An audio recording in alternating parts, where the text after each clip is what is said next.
These fells have always provided the ideal backdrop to a range of motive power.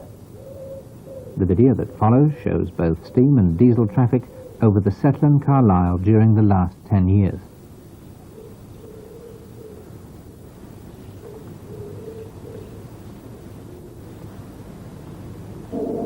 Winter conditions at these altitudes can be harsh. Even the mildest of winters can result in frequent snowfalls and blizzard conditions.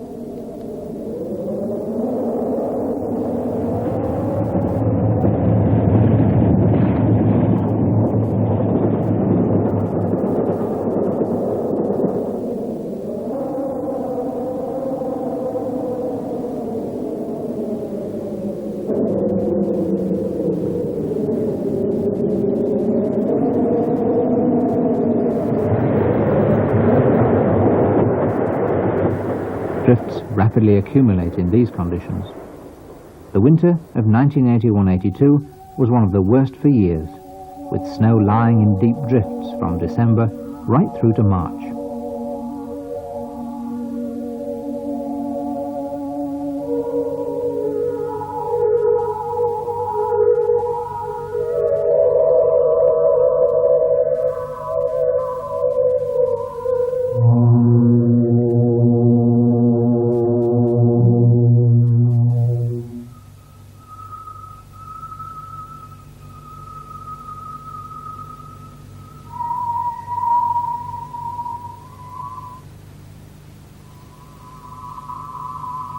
Despite these Arctic conditions, traffic remained largely uninterrupted.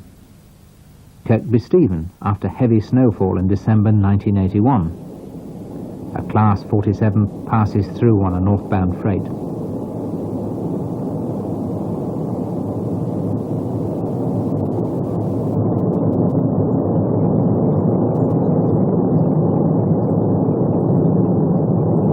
The same day, and a southbound freight approaches Ace Gill. On either side of the track, the snow lies in drifts of up to 5 feet deep.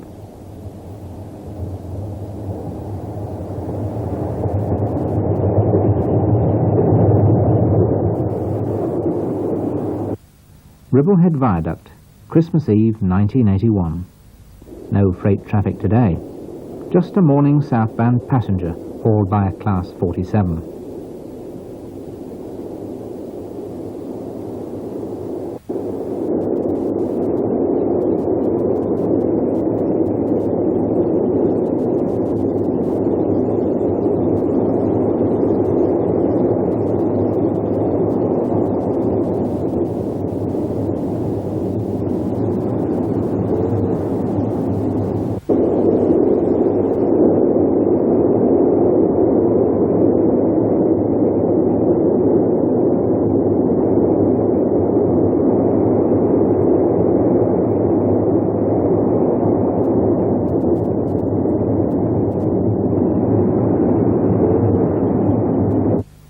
Snow clearance was left to a solitary Class 25, seen here at Horton in Ribblesdale, running south. In the past, snow ploughs have been used to clear a path through deep drifts between Ribblehead and Garsdale.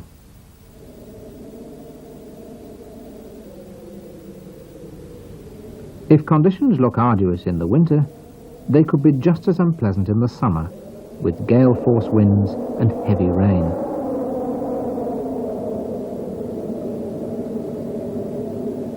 Cloud and mist often descend within a matter of minutes, reducing visibility to just a few yards. This Class 47 passes over Arton Gill Viaduct, just below a thick blanket of cloud moving rapidly down the fell side.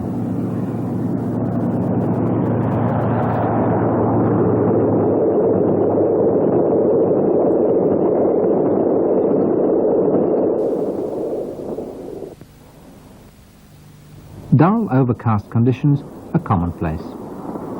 Arton Gill again, this time in 1980 with a northbound passenger.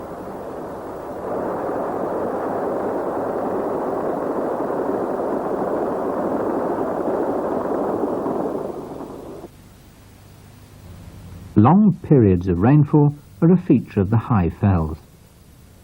In the spring of 1980, A Class 47 approaches Aysgill from the south, passing through a veil of heavy rain.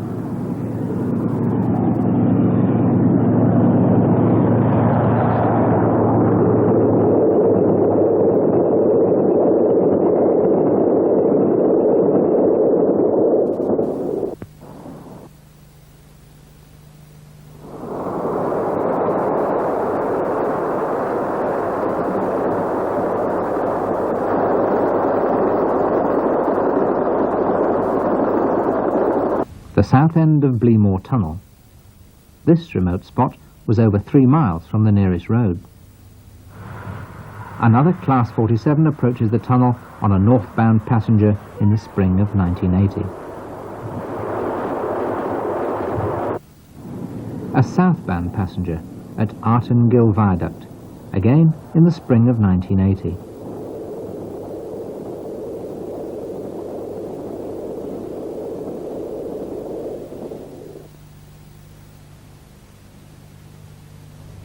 Steam over the Settle and Carlisle was an everyday sight until the 1960s. All day and night, a succession of steam haul trains fought their way up to the summit at Aysgill. The days of upward of 40 steam haul trains a day may have gone forever, but in recent years some steam work has been reintroduced in the form of enthusiast specials hauled by a variety of preserved locomotives.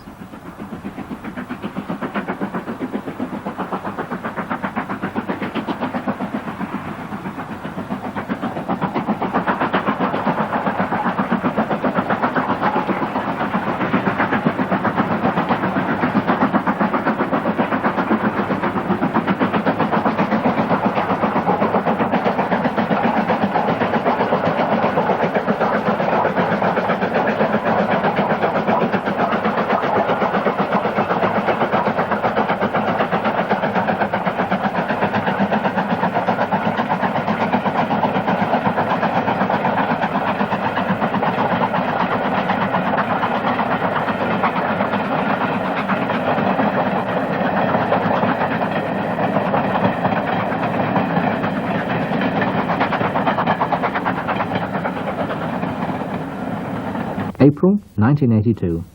An irregular visitor to the Settle and Carlisle, Duchess of Hamilton, approaches Appleby with a southbound Cumbrian mountain Pullman.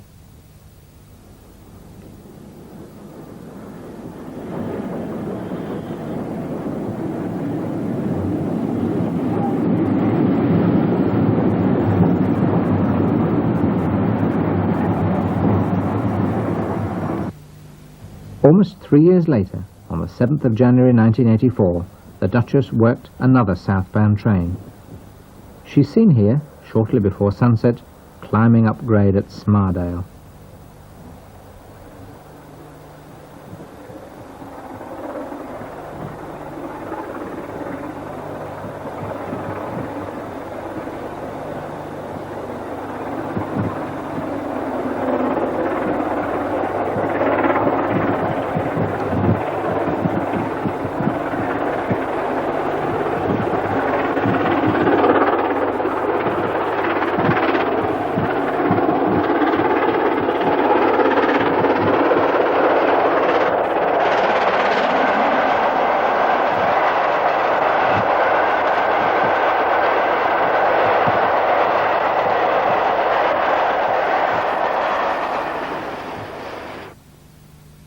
City of Wells is another regular visitor. She's seen here in April 1983, storming over Ribblehead Viaduct with a northbound train.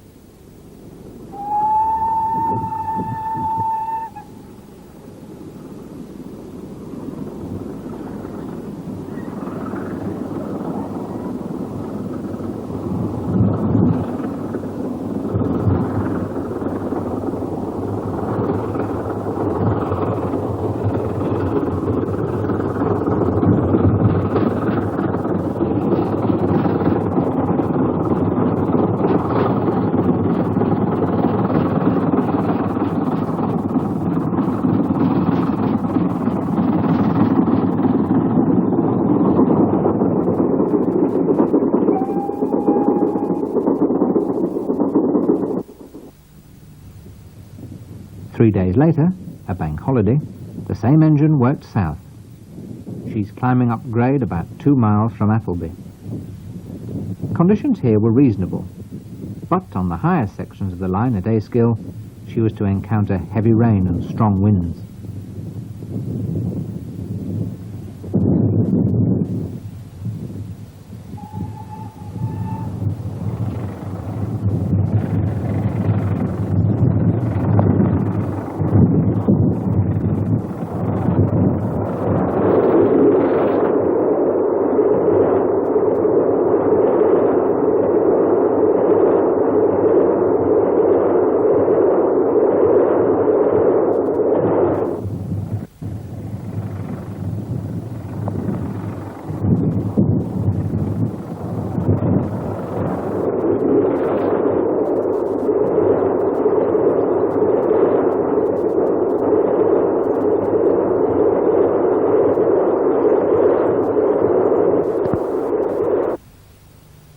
On December the 27th and 28th, 2 specials ran, hauled by Stanier Black 5 5305.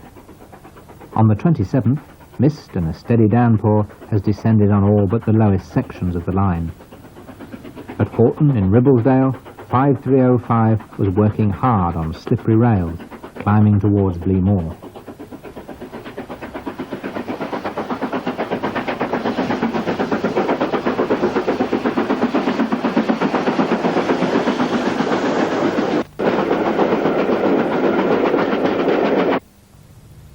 The following day, the 28th. For the first time in 3 days, the cloud began to break up and the sun appeared. 5305 approaches Appleby on the southbound run.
At Appleby, the usual run past was rendered all the more spectacular as the sun broke through, providing perfect photographic conditions.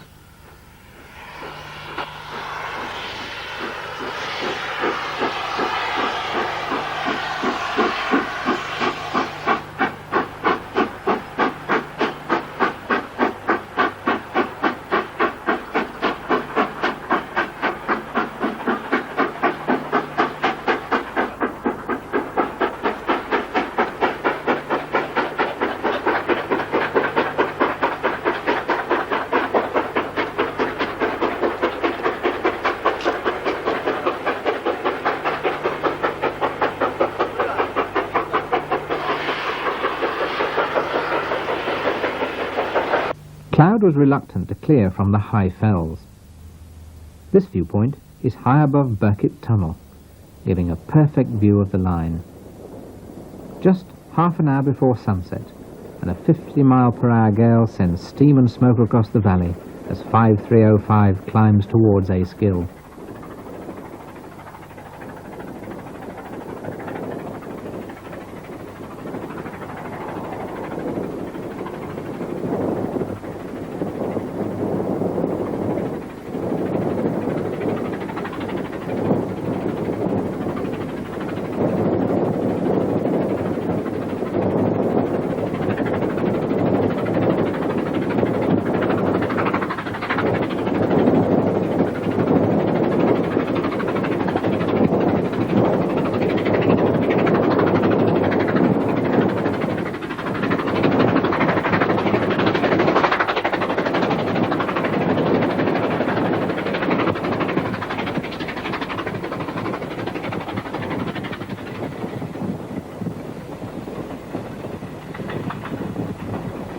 Steam specials like this were occasional visitors to the Settle and Carlisle. Freight traffic was, until 1983, a regular and an essential feature of the line.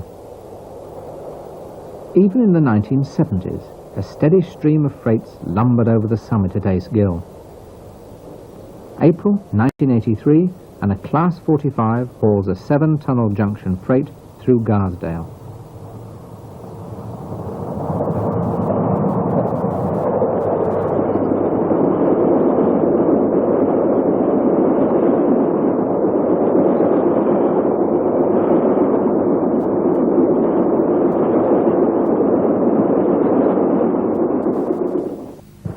Class 40s were common on freight workings. This southbound train approaches the summit in April 1983. By 1983, only 4 freights were scheduled over the line each weekday. In May of the same year, they were to finish altogether.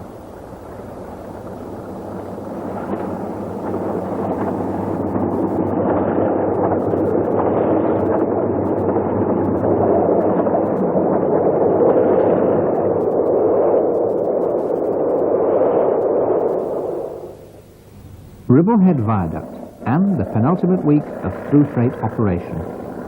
A Class 40 on a train bound for Carlisle.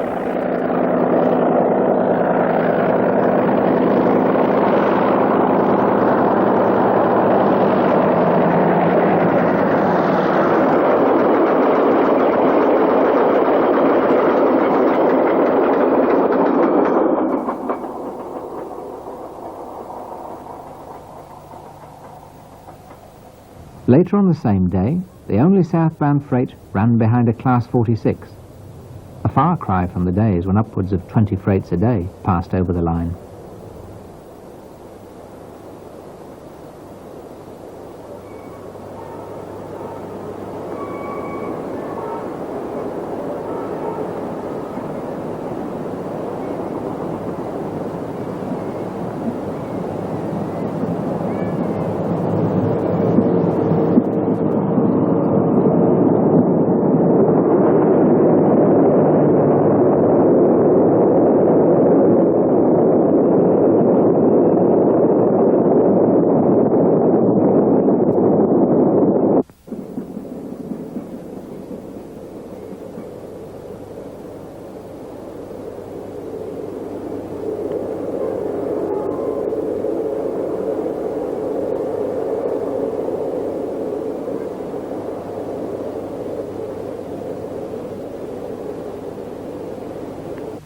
The withdrawal of freight traffic sealed the fate of the Settle and Carlisle.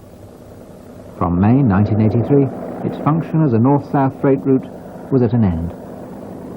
Unfitted freight had almost disappeared from British Rail, and the remaining block trains could use the electrified route over Shap.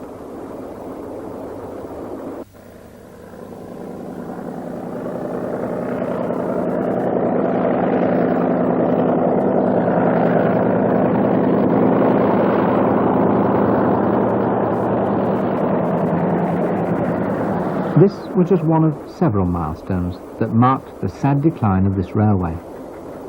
A year earlier, in May 1982, through trains from Nottingham were withdrawn and replaced by an awkwardly timed local service from Leeds to Carlisle. From this date, the Settle and Carlisle was no longer an intercity route.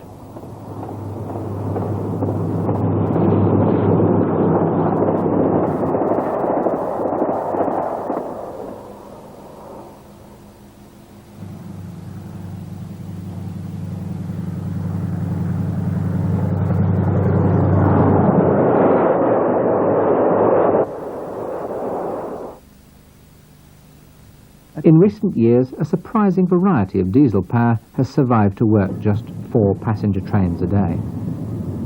Class 40s were occasional and popular visitors to the line. The morning Leeds-bound passenger is seen here approaching Settle.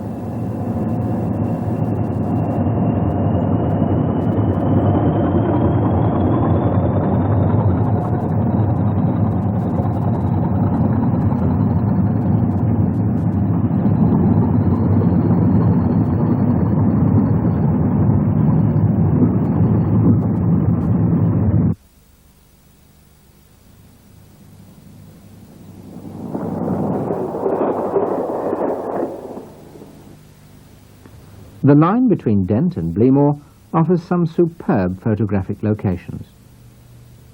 In May 1983, two unusual visitors to the line, a Class 31 and a Class 40, crossed this, the highest section.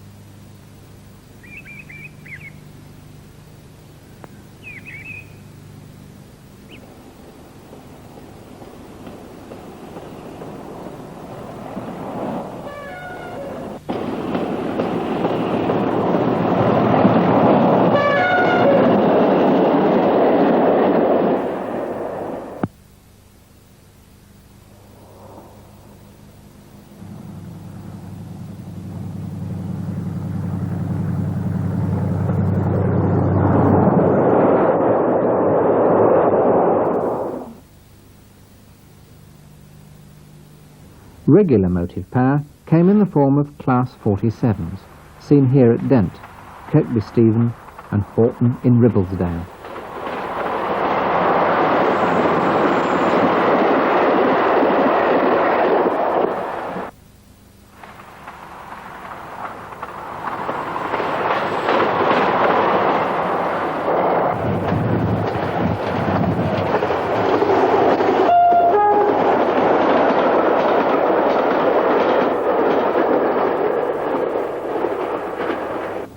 DMUs were fairly uncommon, except, that is, for certain Saturdays in the summer, when they worked the Dales rail trains. The only trains, in fact, to stop at the intermediate stations. They're seen here at Kirkby Stephen, Appleby and Bleemore.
The Settle and Carlisle served a vital function in recent years as a diversionary route.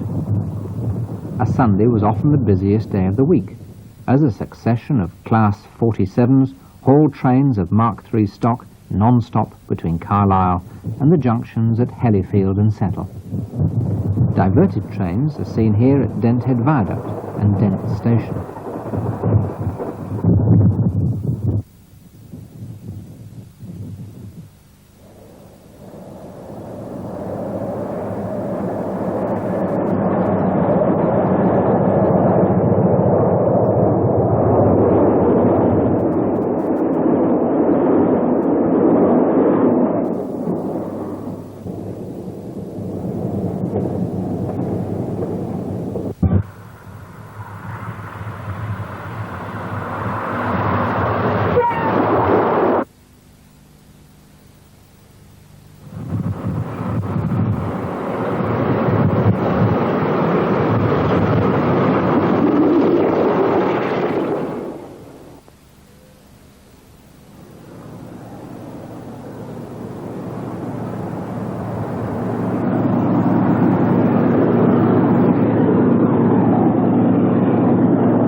The last diverted passenger train on the 8th of May crosses the Dent Head Viaduct, followed half an hour later by another Class 47 on a parcels train.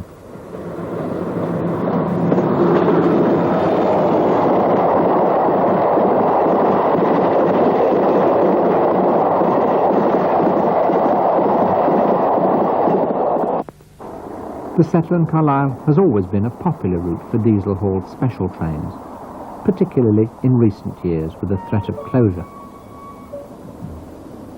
A pair of Class 40s approached Bleemore Tunnel in the summer of 1983.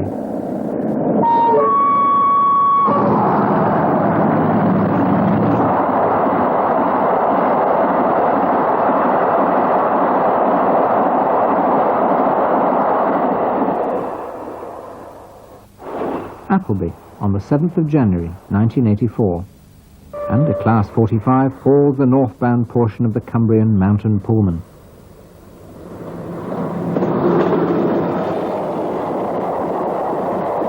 Within a few years, these through trains would become a thing of the past. This train at Appleby gives a clue as to the future, for this train terminates just a few miles from here at Warcock.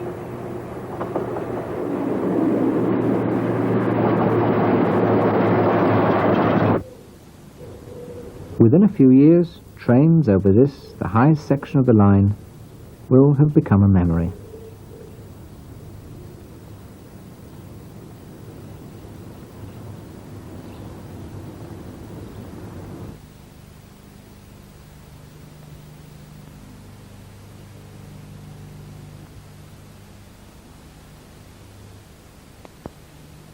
Passenger locomotives.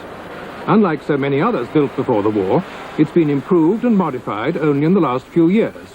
One of the massive and powerful merchant navy class named after famous shipping lines. We came here to see preparations for the journey. The work done at Nine Elms wasn't only for the mechanical condition of the engine. In contrast to others on British railways, 35016 had been cleaned and polished till she shone in the March sunlight and was ready to set out and pick up her train at Waterloo.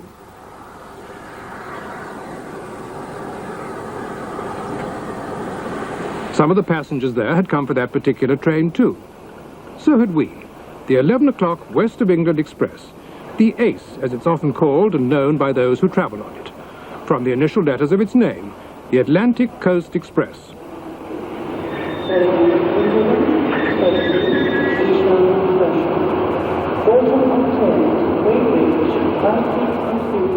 Among all the passengers last Tuesday, some may have been thinking of higher fares to come. But one who needed no ticket that day was our cameraman, Brian Johnson. He was making the run from Waterloo to the first stop, Salisbury, on the footplate of the engine. 11 o'clock is the scheduled time for departure, and 11 o'clock it is, a faultless start.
Driver Saunders was concerned about the boiler pressure. It was now a question of getting up and over the gradients without dropping any more on the schedule.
a 35016 achieve this, though it's the sort of thing that passes the passenger by.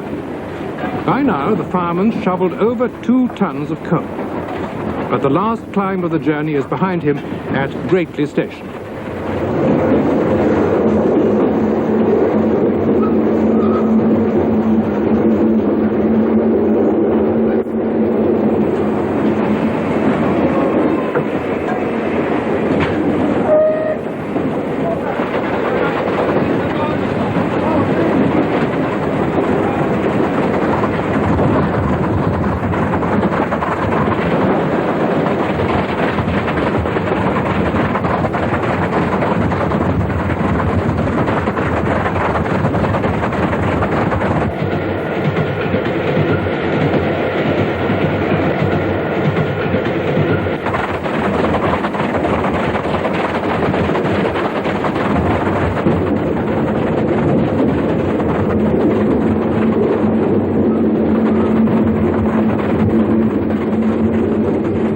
A downhill run now for the last 10 miles to Salisbury, a stretch where trains like this could reach speeds well above the permitted 85-mile-an-hour maximum.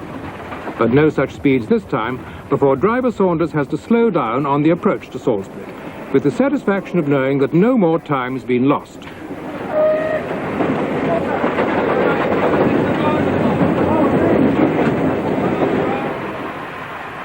Salisbury is one of the many places in the country where more and more of the branch line diesel trains are making their appearance. For this work, they are the final answer in the modernisation plan. On most of the main lines, electric power will eventually take over from diesels. Almost like a bus service with their regularity and cleanliness, an absolutely predictable source of power, and much pleasanter for the driver. But in the skilled hands of men like driver Saunders and driver Clements, who was taking the Ace on to Exeter, these fine steam locomotives will keep many famous trains running for some time to come.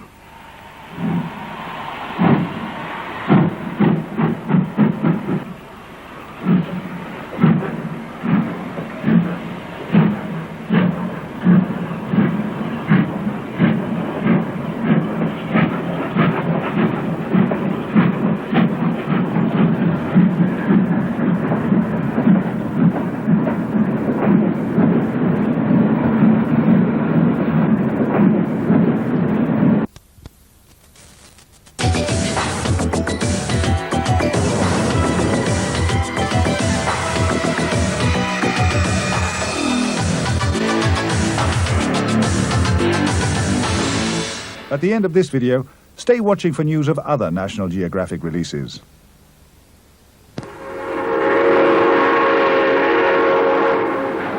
Sometimes it is seen that railroads were doomed. The Durango-Silverton Railroad is one of the most spectacular rides in the world. In 1960, it was nearly shut down. In 1883, the Orient Express ran from Paris to Istanbul and created the ultimate in luxury travel. It was abandoned in 1977. In 1887, rotary snowplows first fought the snowdrifts in the high Sierras. Looking like relics, they seem improbable holdovers from the past. Once this streamlined locomotive hauled passenger trains at 100 miles an hour, but for 20 years it sat outside a museum, its machinery rusting. Yet today, these trains still run the rails. Now they evoke a more remote past, when trains first bridged the continent, ferried recruits to war, provided celebrities with an opportunity to be seen and a chic way to travel, gave a mobile campaign platform to politicians, and offered a refuge for hobos. Train tracks disfigure the countryside. Trains assault the senses with brutal noise and begrind the air. How then account for the multitude of people who love trains? If you're actually running a train, you just can't get enough. I don't know, maybe I'm just a junkie for trains, but that's about it.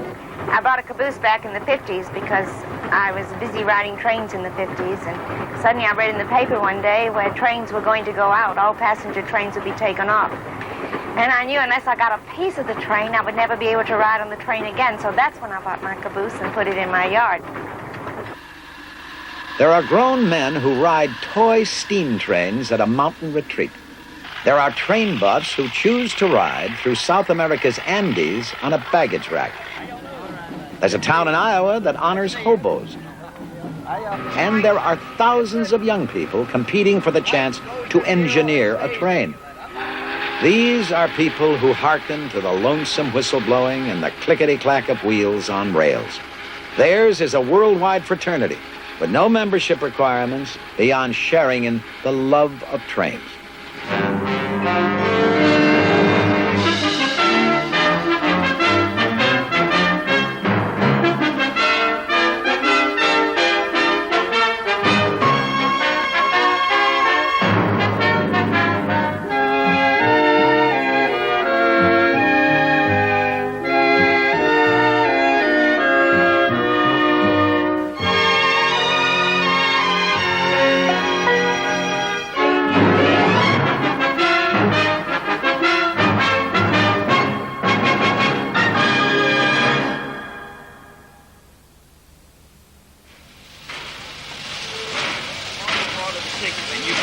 You've got a sheet like this, and it tells you who's sitting in every seat, and every seat is assigned. There are many people so enamored of trains that they take trains not to go anywhere, but just for the pleasure of riding. Each year, the North Alabama Railroad Club sponsors an all-day excursion on a Norfolk Southern steam train. Seats are always sold out, and there's even competition for a chance to work on the engine. Bill Hayslip is a deputy sheriff, and he loves trains so much that he volunteers on his day off for the dirtiest job in railroading, apprentice fireman. I've studied steam engines just about all my life. I guess I was born about 30 or 40 years too late. There's something about a steam locomotive, a railroad, it's just romantic. The steam engine kind of has its own personality. It's like a lady. You have to treat it just right. Well, it's just a page out of the past. Something I seen when I was a kid. Once you get used to anything, you always like to see it again. If we hadn't had them during World War II, we'd have been up the creek without a paddle.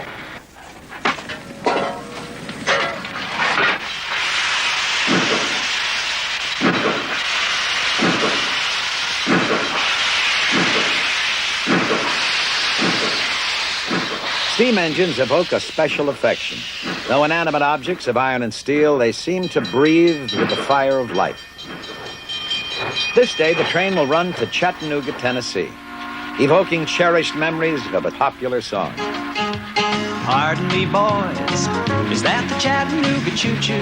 Yes, sir.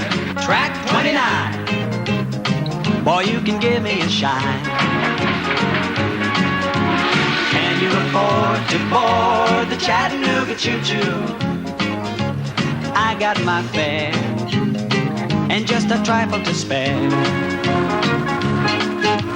There's gonna be a certain party at the station, satin and lace. I used to call Funny Face. She's gonna cry until I tell her that I'll never roam. So Chattanooga choo-choo, won't you choo-choo me home? Chattanooga, choo-choo me home. Take me home. I've often wondered if I was maybe one of those people that had trains in my blood or something, you know. Some people have alcohol, I have trains. And I spend all day in Birmingham just to see the two trains go through town. My wife thinks that's crazy, but, you know, it's a thrill for me. It's the most consoling, soothing, wonderful, inspiring type of music that you can ever hear. Well, I've been on trains all over the world, and I've watched them, I've seen this. It's sort of a indefinable love, I guess, but you find it from kings down to the common man. Partway through the trip, the train comes to a stop in an open field. Now begins the prized ritual of the steam train excursion. The train backs up, cameras are ready. And then a sweet symphony for every train buff's ear.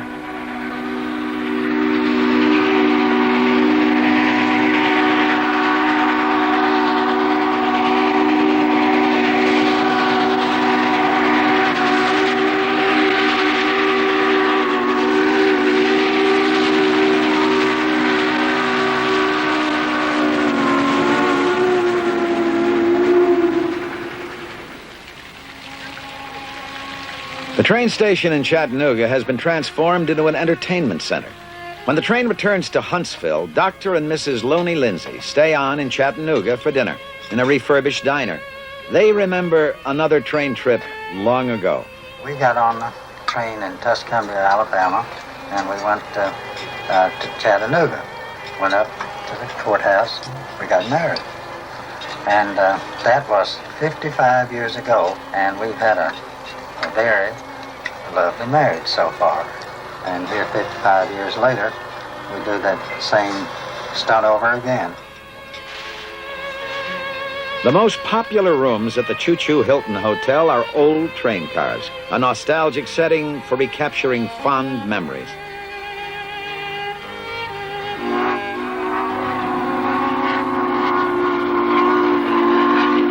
For those who love to ride steam trains, each trip is a journey into the past.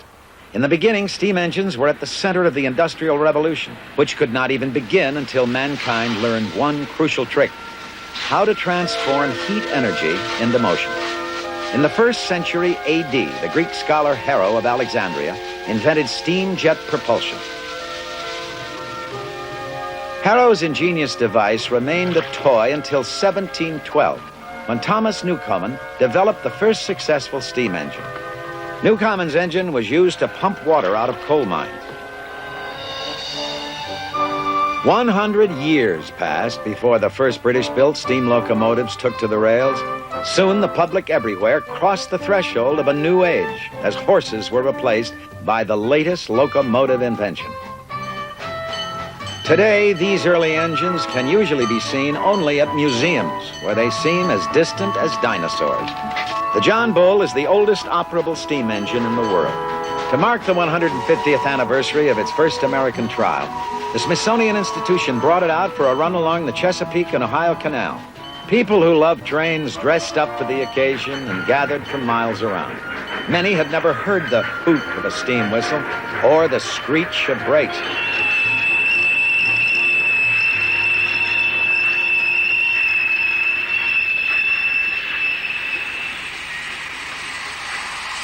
Nostalgia for those seemingly innocent days of American history is very much alive today.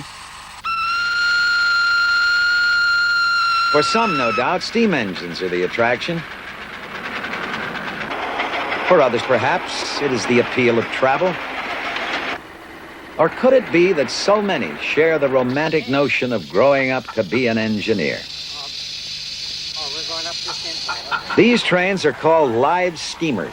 Seymour Johnson loves trains so much that he donated land and equipment for a miniature railroad at his home in Montecito, California. I think in my case, in the case of a lot of people, you kind of grew up with them as toys, and these are pretty big toys, but I started building this particular engine in 1947, and I completed it in 1951, and that's why I have the numbers on the side, 4751, to remind me of the time.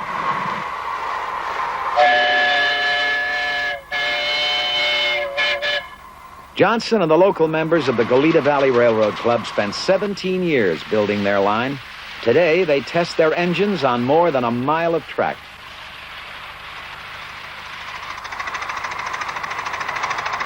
There's something nostalgic about steam engines now, of course, but the thing is, a steam locomotive is live. The engine talks to you when you're running it. You can feel what it's doing. It tells you I'm working too hard or I'm taking it easy. You can hear it in the stack, you can hear it in the sound of the blower and the sound of the fire. They got steam engines that are over 100 years old that continue to run. Once a year, Johnson and the club host a 3-day meet that attracts model owners from all over the country. Each engine is custom built, representing thousands of hours of meticulous machining. And as in real life, the engineers discover that steam engines can be cantankerous beasts, capable of fighting back.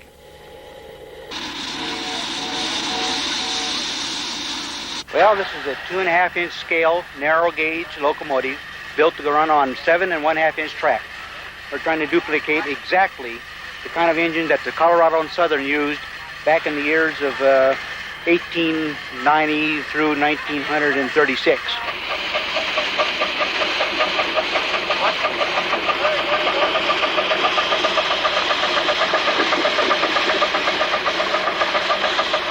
Hey, John, you want to push daylight cars into the siding? The most popular daily event is the Grand Tour of the Line for families and friends. 3 engines are coupled. Together, they are pulling 6 tons of engines, cars, and passengers. We now have 14 cars. Mostly they're freight car type because people are way out of scale. This train is 1/8 full size, but people aren't. So if you put them in a passenger car, you can't put a roof on. But if you put them in a freight car, the sky's the limit. Many of those who build and enjoy riding live steamers can still recall the old days when steam engines ruled the rails. The halcyon days of steam and rail began after World War I. The big boy of the 1940s was driven by 4 pistons that powered 16 drive wheels. It was the largest steam engine ever built and could pull a train 5 miles long.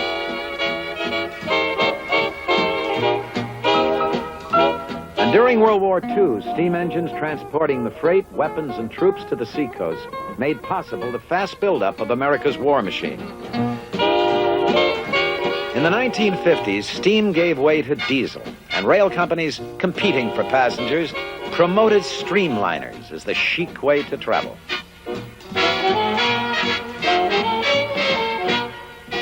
But late in the decade, passengers shifted to automobiles and airplanes for long-distance travel, and trucks took over much of the freight.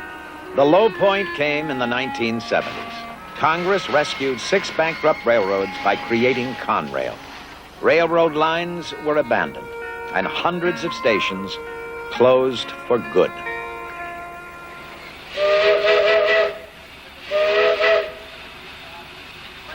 Although Americans seemed to lose interest in passenger train travel, some countries maintained their trains as national treasures.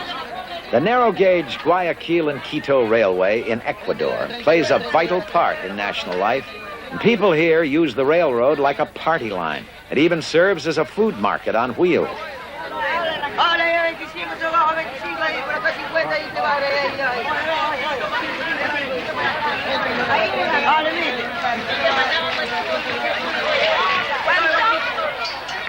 Train buff and writer Carla Hunt has traveled throughout South America on trains. The Guayaquil to Quito run draws her back as the most exciting in South America. A train buff's dream, an American-built Baldwin engine, a relic from 1900, begins a 2-day climb from sea level to over 11,000 feet in the Andes. Passengers have a choice of 3 classes. Second class costs $1.60. First class cars sport padded seats for $2.10. And local vendors offer lunch on brown paper.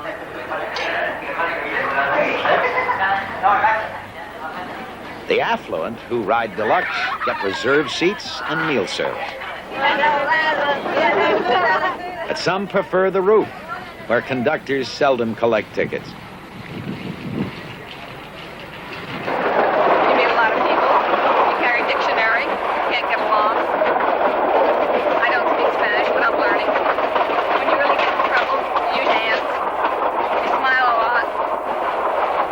And you admit that you're a foreigner.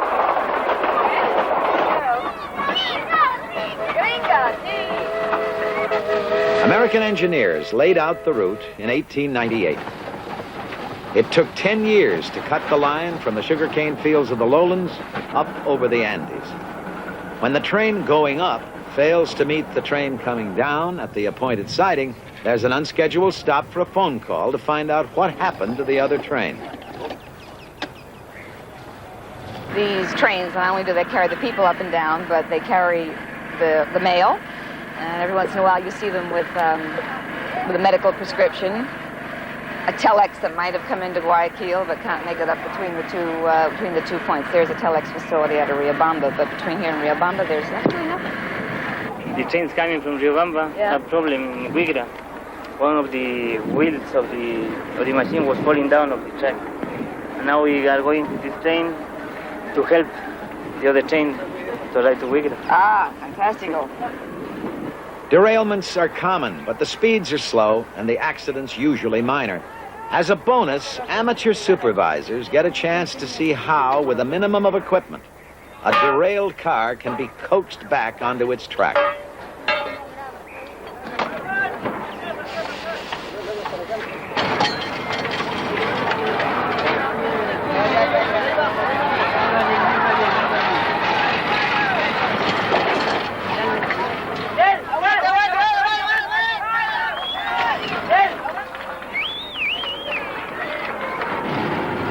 After a change of engines, the train climbs into the mountains once again.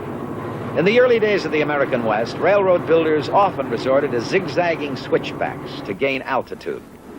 On this line, a famous switchback is still in use. The train has proceeded as far as it can up the valley. Now it switches to another track and backs up the side of Devil's Nose, giving passengers on the rear platform a front-end view.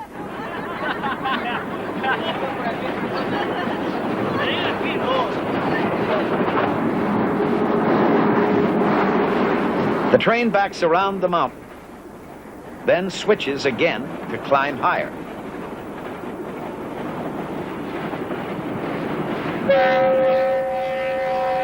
Going forward again, the train has climbed 300 vertical feet up the side of the mountain. At the end of the first day, the train stops at Riobamba. For Carla Hunt, a visit to the market is a fascinating feature of the trip. People come from miles around to sell and buy. You see things in this market you won't see anywhere else in Latin America.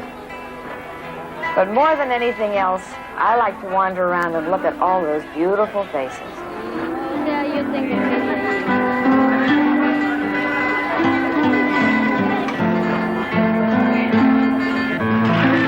From Riobamba to Quito, the train is really a bus on rails. There are seats inside, but for hardy train buffs like Carla Hunt, there is a much more exciting vantage point. The place I like to ride is up on the luggage rack on top.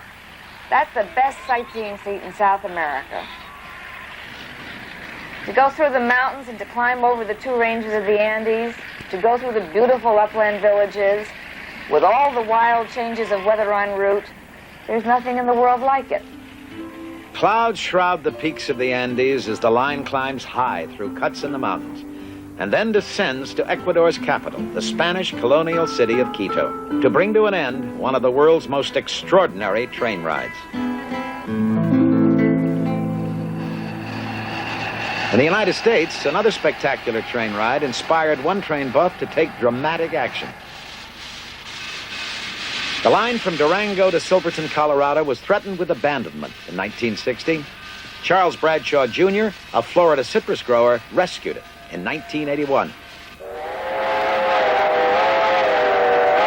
Like many a town in the Old West, Durango was created by a railroad.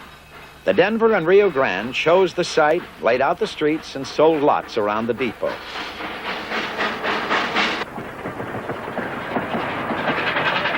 Young people who share Bradshaw's enthusiasm for trains keep it running. I love it. I really love it. I go home and tell my husband, I learned all kinds of new things today. I would like to be an engineer very much. You have to go through all the training, which is pretty physical for a girl. And then you have to also be a fireman, which you shovel 6 tons of coal a day. And I wouldn't want to get out of my limit. I don't think that's right.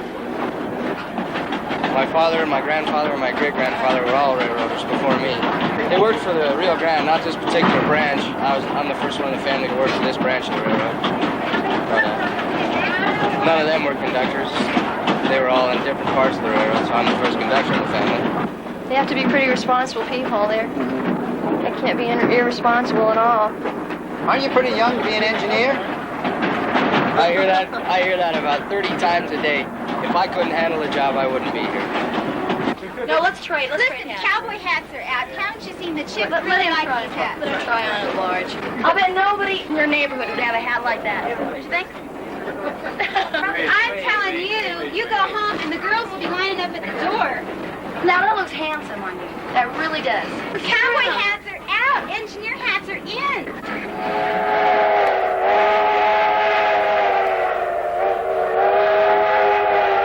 Silverton is only 45 miles from Durango, but to get there, the train must climb almost 3,000 feet.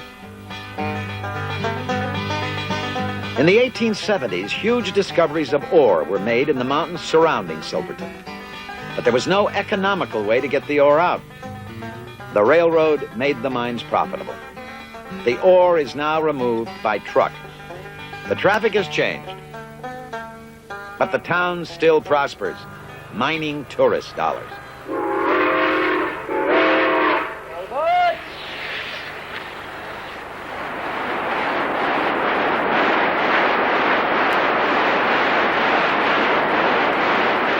As soon as the route was completed, the drama of the train's traverse of the Animas River Canyon was recognized as one of the great sights of American railroading.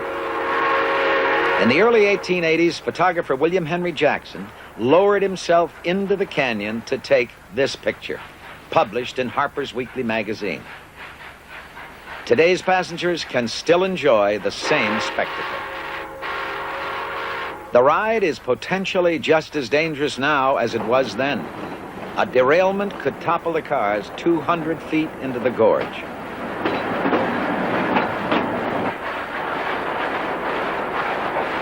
An extraordinary train run has been preserved because of the dedication of one man and the delight that more than 100,000 people a year take in supporting the line.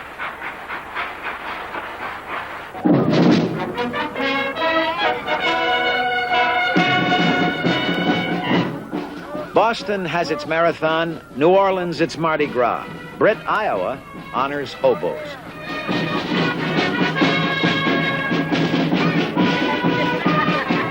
Once a year, this small town invites hobos from all over the country to drop by for a visit.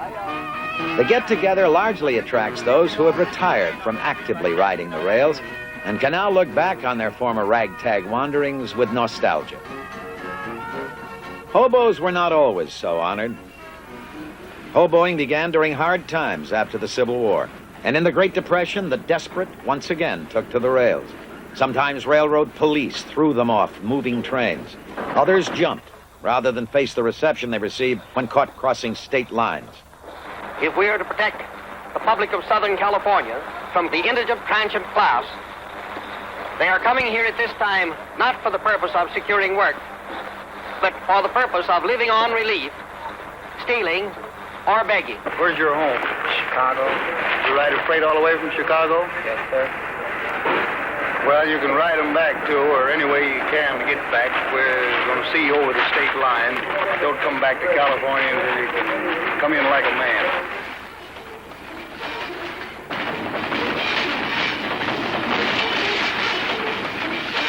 Hobo camps are called jungles, and life in them has always been hard. But in Britt, Iowa, the jungle is a place to renew friendships and swap stories. 78. Yes. Yeah. I remember you. Remember me that bad? Yes, but and now wait a minute. Every year you get older, you have a special privilege. Every year you will get a little bit better at forgetting. Yes, I am there already. Hobos are known most often by their nicknames. Steam Train was first elected Hobo King in 1973. Now, we got a young goat here, and it's going to be some pretty tender eating when we get him all browned up here. Yes, sir. We have some of the best music and some of the best food you ever sit down to. Was you good, gal, when my train left the shed? Where was you, honey, when that train left the shed? Standing on my front step, wishing I was dead. Time has reversed these hobos' roles. Once they were outcasts. Now, Brit youngsters look up to them as knights of the open road who seem to have lived in a mythological age. Could I get your autograph? Oh, I guess you only I know what you want to waste time on like me. Got my pad and paper. Oh, yes. I'm gonna be a writer. You're going to be a writer? Yeah. Well, that's great. I'm gonna try at least. You got to have more than six grades of education. That's all I got. That's my name. That's your name? Well, this is mine. Mountain Dew. I was talking to the hobo queen, and she says, "Would you like to be a hobo?" And I said, "Sure." And I go, "How do you be a hobo?" And she said, "Well, she pulled out this kind of perfume stuff or whatever it is, and she goes, "I acquire you the Prince Hobo Prince, and she put some on my forehead. So I'm a Hobo Prince. And my name is Beard Belly Bob. I started out when I was about 16 and had 12 years on and off, different places, working irrigation ditches up in Washington, or cutting pulpwood in New York, doing lifeguard work down in Miami Beach, working gypsum plant in Yuma, Arizona, washing dishes in California, you know, different stuff like that. Worked in the coal mine, but they give me a day shift, and when I went in, it was dark. When I come out, it was dark, and I worked there 2 weeks. I told them when they put windows in there, I'd come back to work. How long did you hobo from when to when? About, 1931 to 38, something like that. What satisfaction of being free. Being free in other words, not have to count to anybody for your actions. As the sun sets, the hobos gather around a fire, and balladeers recall the hard days of Depression time. I wander in ashes to ashes, dust unto dust. If the railroad doesn't get you, then the bread lines must. And it looks like I'm never gonna cease my wandering.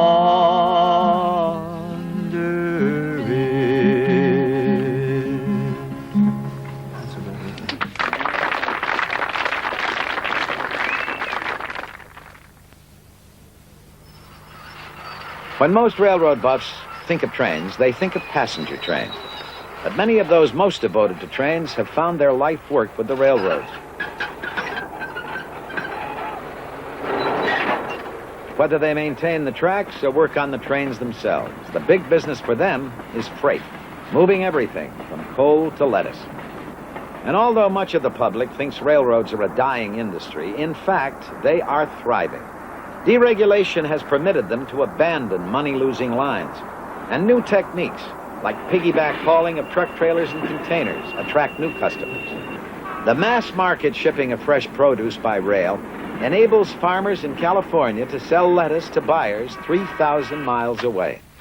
Lettuce harvesting has become an assembly line operation. Cutter, packer, sprayer, box closer. Today's lettuce that we've got is probably the best we've had in about a week and a half. It's 54 to 55 pounds, absolutely clean. Derek Durdavanis is sales manager of the Admiral Packing Company in Salinas. He sells lettuce by the carload to buyers all over the country. Just call us back with that order, will you? You know, the one you got in your back pocket. A refrigerator car holds 30,000 heads of lettuce. This one is bound east for New York City.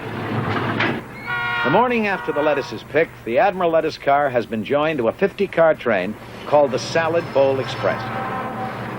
5 Southern Pacific engines are needed to pull the train over a 7,000-foot high pass in the Sierra Nevada mountains.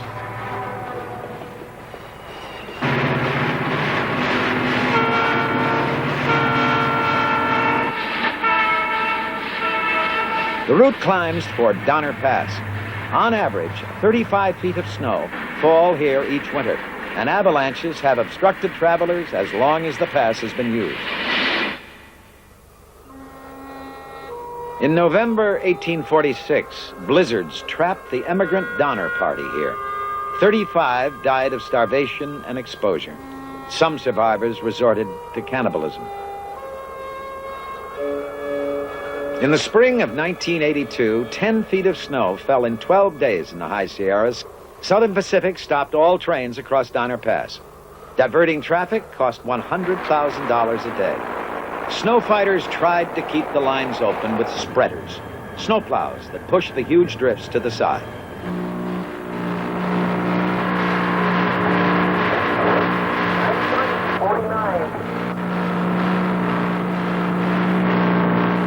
But when the snow drifts too deep, spreaders stall, and the pushing wings collapse.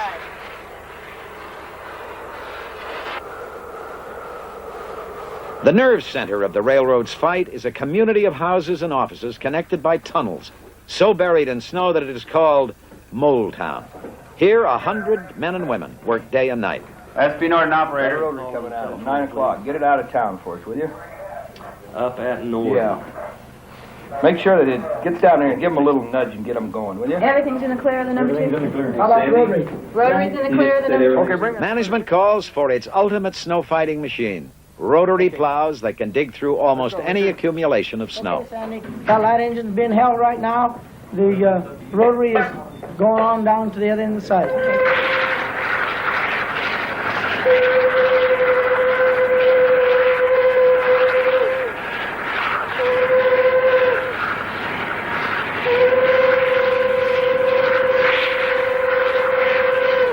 Throwing 5 tons of snow a minute, 150 feet from the line. The rotary can literally dig a trench deeper than itself.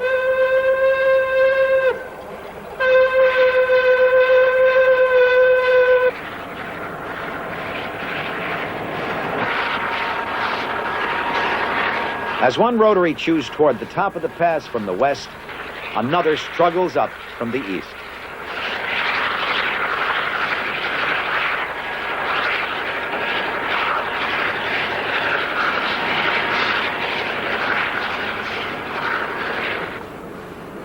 The first train comes through. Dedicated men with pride in their work have opened the line in only 5 days, and trains like the Salad Bowl Express can once again take the direct route to New York. Beyond the Sierras, the Salad Bowl Express drops into the desert, and a new crew takes over. On the long straight runs, there's time for shared stories, and for trainmen to enjoy the camaraderie, which is part of the attraction they feel for their work. I don't think it's dawned on me yet that I've had a kid. Still in shock from it. Went in Sunday night, had it Monday morning.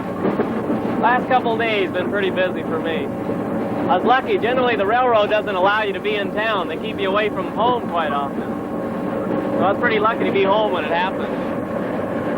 In 1950, I was on a high-speed perishable train, and a passenger train came out of a side track in front of it. We hit him head-on about 52 miles an hour. The engineer on the other train was killed. I'm very lucky to be here. Isn't that scared me?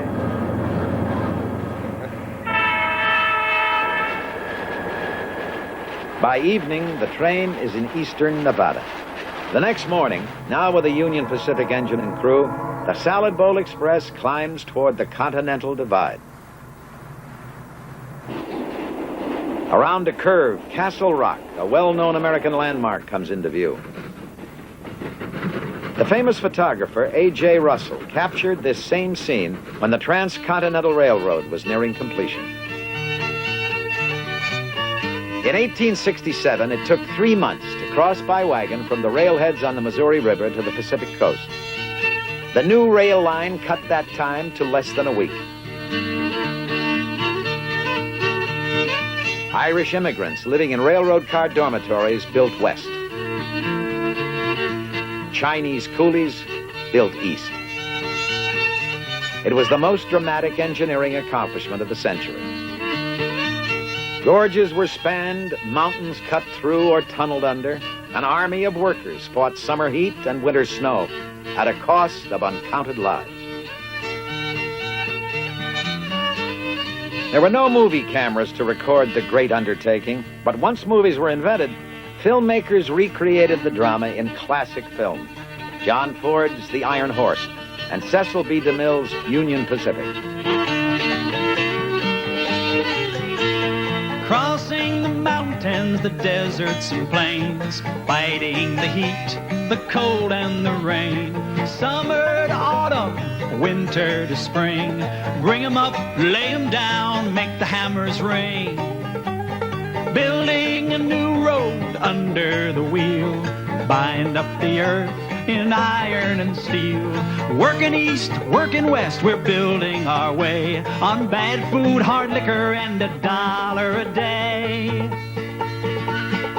It was a day of national celebration when the two lines met at Promontory, Utah. A.J. Russell recorded the scene in what is perhaps the most famous photograph in American history. And in 1924, when John Ford recreated the scene for his film, he based the action on the photograph, complete with a still photographer to pose the crowd.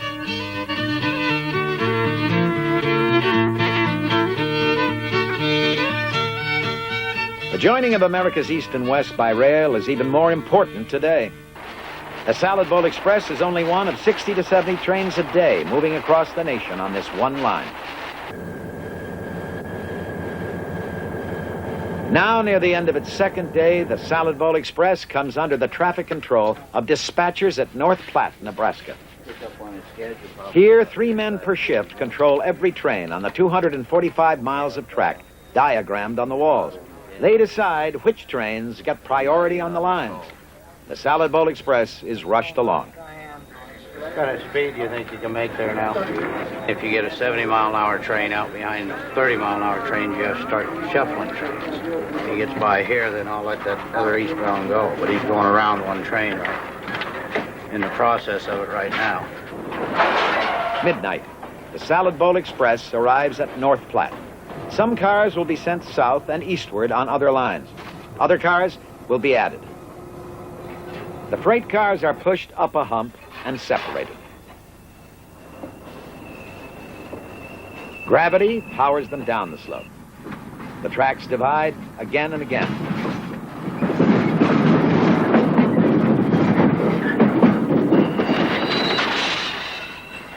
Automatic sensors weigh the cars, and retarders brake them. There are 221 miles of track in the yard, and as many as 5,000 freight cars at a time.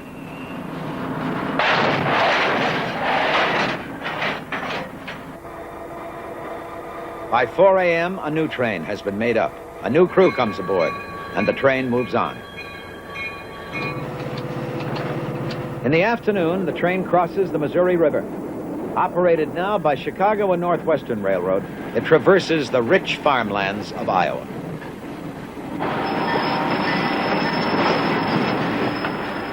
The next morning, the train is in Chicago. Marshalling yards like this one are dangerous places. You have to watch for cars coming from both directions. There could be debris sticking out of a car. Try not to get caught in a situation where you have trains moving at high speed in both directions on each side of you.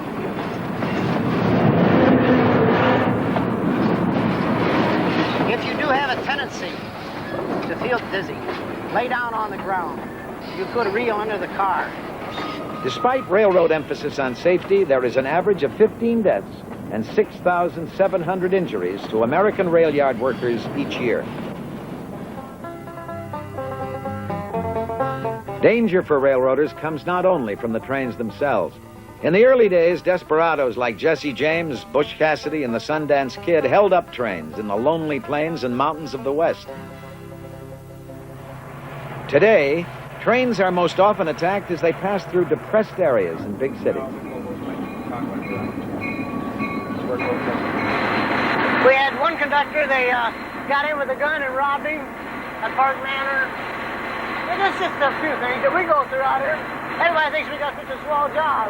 We have our ups and downs too. And this is our most dangerous spot of the trip.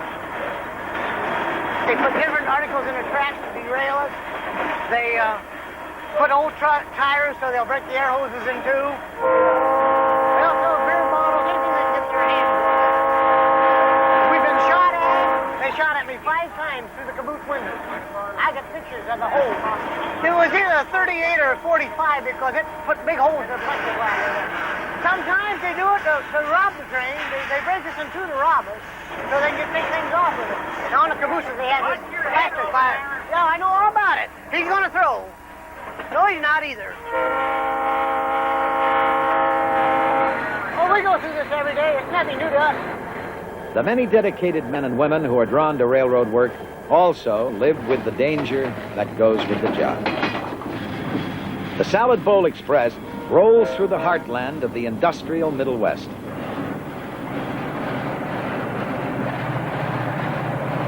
On the 5th morning, the train parallels the Mohawk River.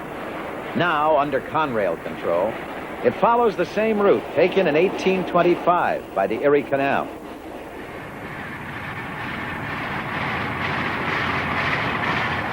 Early on the 6th morning, the Salad Bowl Express arrives at its destination in the Bronx.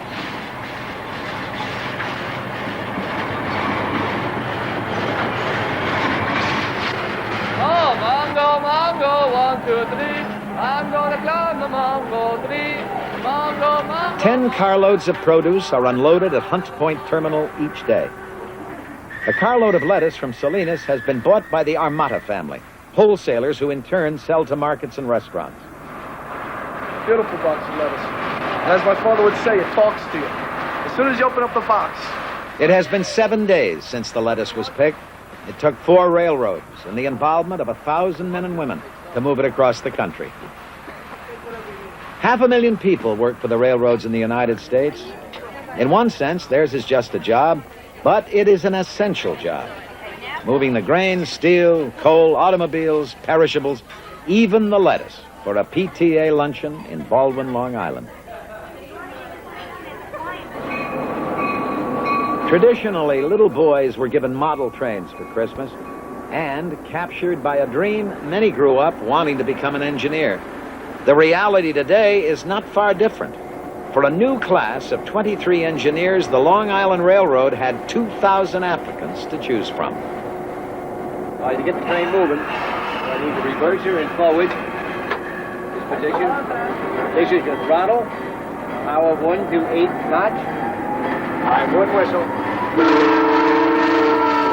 Dave Decker, senior instructor, has been an engineer for 14 years. Decker loves engineering and teaching, but the memory of train accidents in his past brings a special urgency to his teaching. Engineering used to be a man's job, but federal affirmative action guidelines give Vita Zamboli, a former secretary, an extraordinary opportunity to join an elite group of railroad employees. Wait till we're over it. Wait till we're on it. I can teach an engineer how to make the proper brake application and accelerate, decelerate. That's the easy part. My most difficult responsibility is to instill into an upcoming engineer that they have monumental responsibilities. There is no margin for error. Not when you're dealing with 1,600 people behind you. Hopefully, I can bring this across to these upcoming engineers. You relaxed? Little damp. All right. That's good. That means you got guts. If you're not nervous in here, there's something wrong.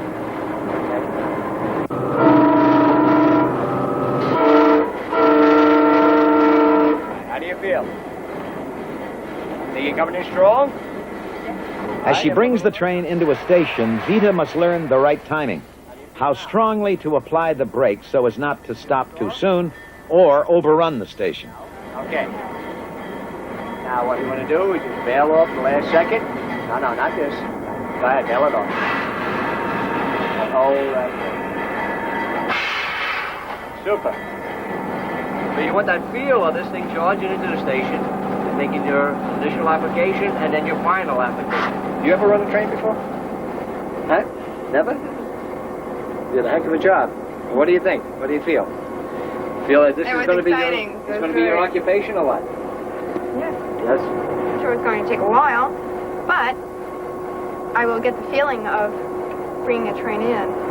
But there are going to be times in your career when you're going to run across a grade crossing accident. But traveling along at 65, a car comes around the gate or through the gates. It's not a thing you can do. You hope you give pre-warning or a warning whistle and a warning bell before you get to that crossing, or ample. You'll search your soul to know whether you did it or not. It's not just the glory of running over the road and say, I always wanted to be an engineer. Now I have that, is that you have to take that responsibility. If her engineering career follows the norm, Vita will face 500,000 road crossings in the next 25 years. If she is never involved in an accident, passengers who ride her trains will have no reason to learn her name.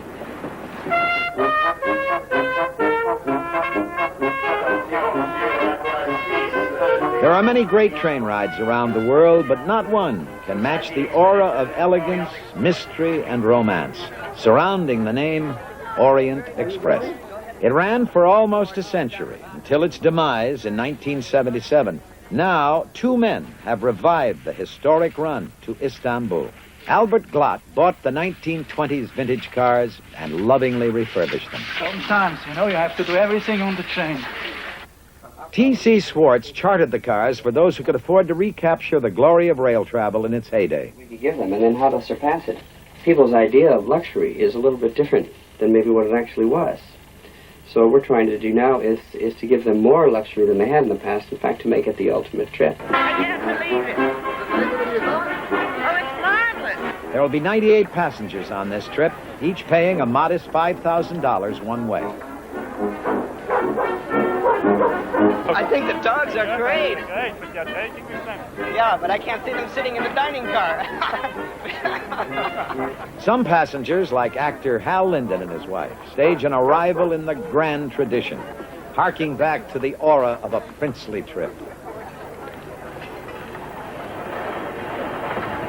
Original inlaid wood decorations and Lalique molded glass reliefs still decorate the car. Names of the countries the Orient Express passes through: Austria, Hungary, Romania, Bulgaria, ring with romance. Memories of mysteries like Murder on the Orient Express surround the passengers with an atmosphere of champagne and dreams.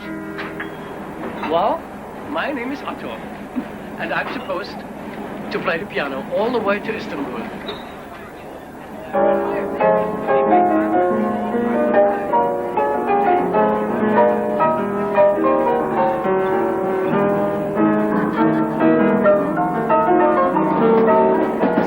Everything that's wonderful about the world is going away, and the trains are one of those things.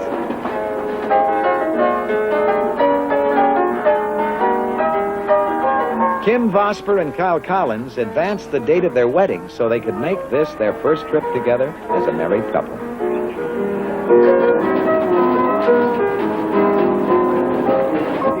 For bourgeois travelers, meals in an aristocratic French style. The ultimate temptation for those who count calories.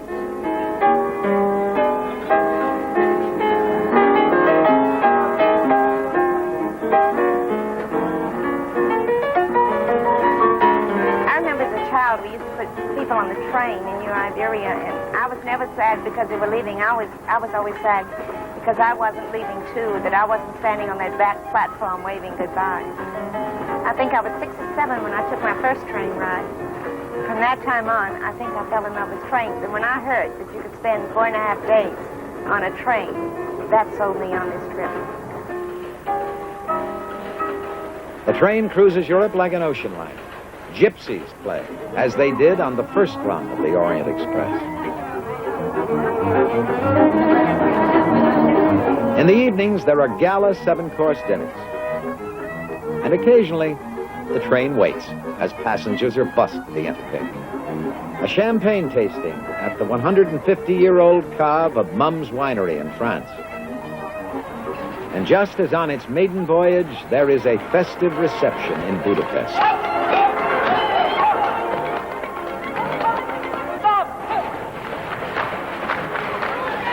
On the first trip, no passengers in the Orient Express dined at the hunting lodge of the Sultan.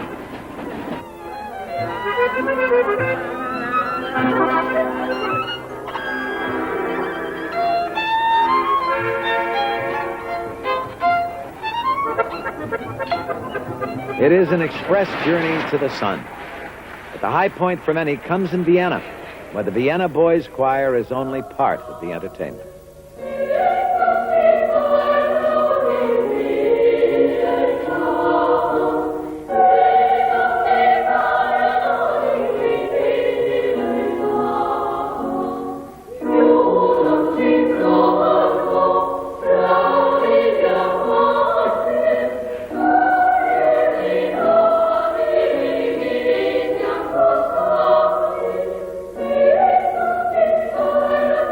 Protocol prevented the Austrian royal family from receiving plebeian passengers of the first Orient Express. Now, the Pallavicini Palace is theirs for the evening.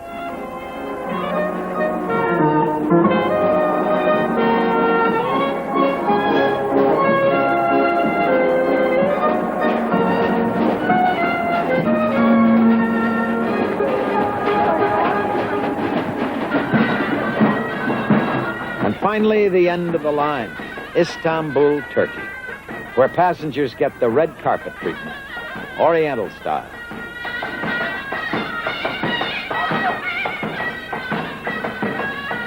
For the 98 passengers of the Orient Express, the trip will remain an extraordinary adventure into the romance of rails. But the Orient Express has no monopoly on beauty. There are grand adventures for everyone in a rediscovery of travel by train. Amtrak's Crescent, with newly rebuilt equipment, races like a speeding ship across Lake Pontchartrain in Louisiana. The Great Plains offer the same sweeping vistas that challenged the pioneers so long ago. There are majestic views of the Rockies on the Canadian transcontinental route.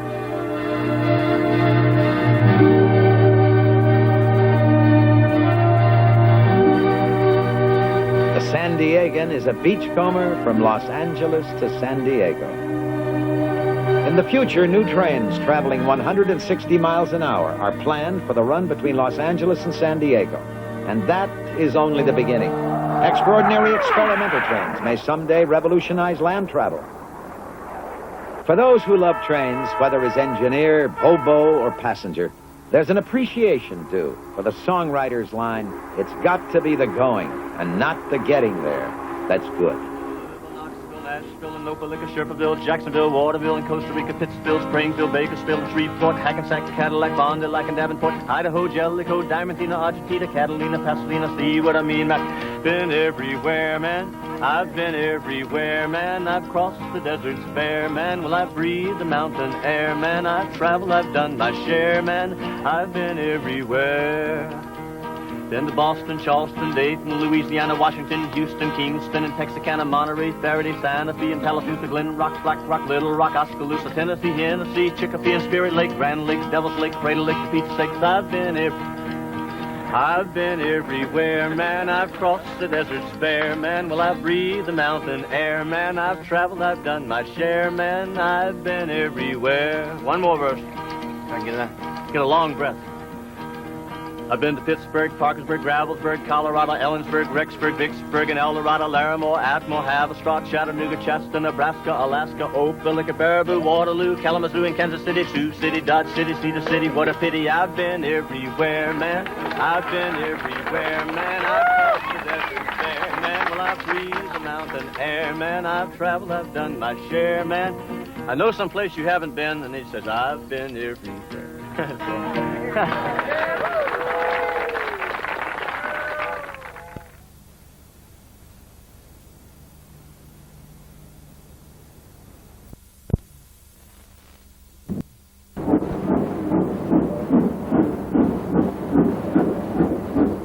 This is a program about one locomotive, Princess Margaret Rose, a product of the fertile mind of Sir William Stanier, the chief mechanical engineer of the London, Midland and Scottish Railway. Locomotive number 6203 was the first production Pacific for the LMS, produced after 2 prototypes had been tried for 2 years. She was built in 1935 and released to traffic on the 4th of July that year. The following day she worked the railway's crack express, the Royal Scot, from Euston. The routes from Euston to Glasgow and to Liverpool and Holyhead were to become her stamping ground for the next 27 years, retirement coming in October 1962 as British Railways number 46203. In 1990 she returned to the rails, and in 1991 to Holyhead, as seen here.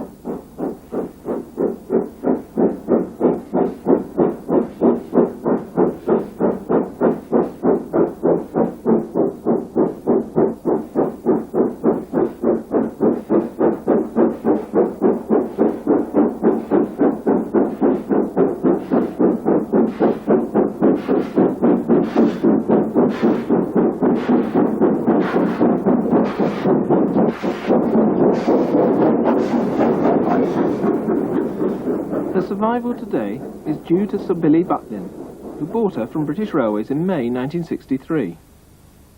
After repainting her into LMS livery, he had her put on display at his North Wales holiday camp at Pwllheli, where she became a children's amusement.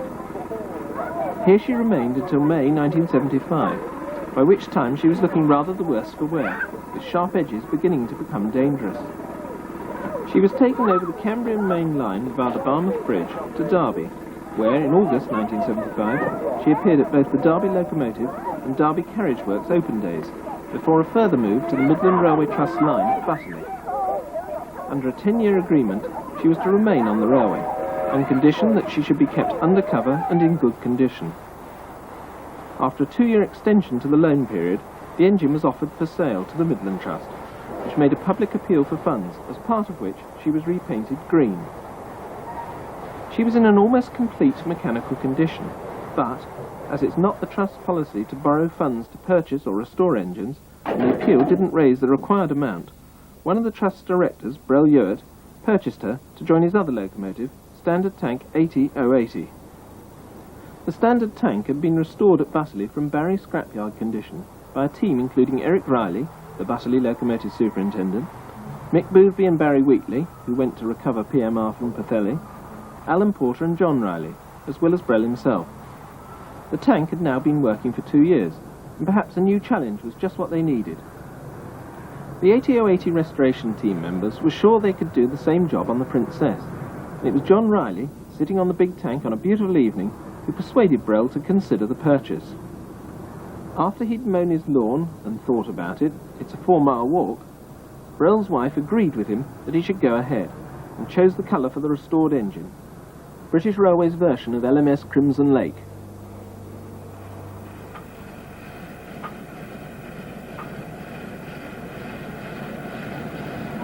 The purchase was completed in September 1988, and the overhaul was started immediately. A key member of the team was Richard Levick, the Midland Trust workshop manager and a skilled machinist.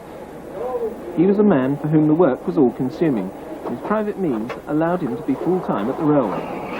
His work was outstanding. He produced nuts, cones, studs, etc., as well as remetalling the axle boxes and doing all the machining. Tragically, whilst working on a contract job on a BR Class 08 shunter, he was killed in an industrial accident at the centre in August 1989. This tragedy put the restoration team's programme back considerably, both through the loss of a team member and the shock of losing a friend. After picking up the pieces, the engine was completed in May 1990. We joined her at her home base in late 1991 as she was about to add another chapter to her long history.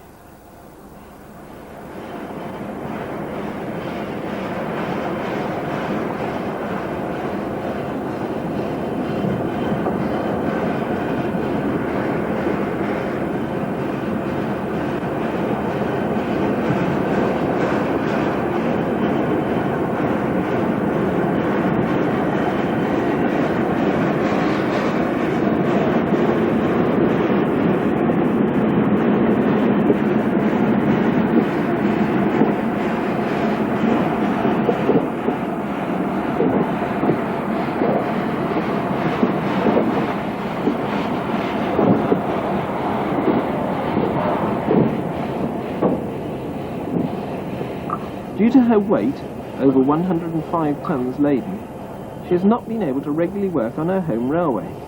But on this occasion, she was to run over the full length of the line for the first time. An all-maroon set of coaches was assembled at the western terminus, Hammersmith, as the engine ran over the causeway in steam at last. Her tender, number 9374, was fitted in 1936 and has never worked with any other engine. Her original tender, of a slightly smaller size, was transferred to a Royal Scot.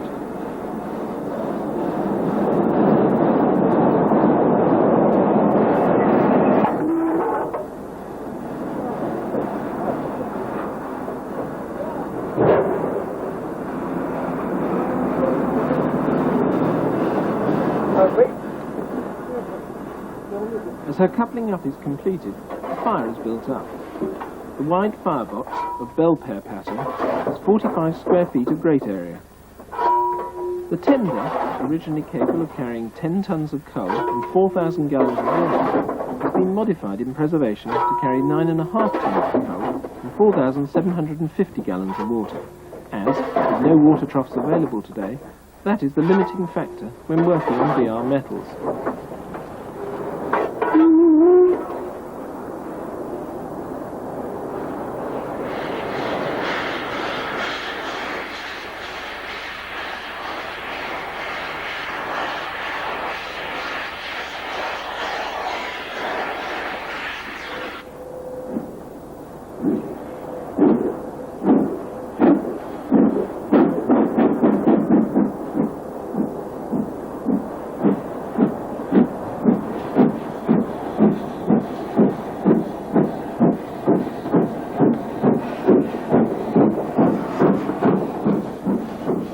tender modification can be seen at the back of the coal space.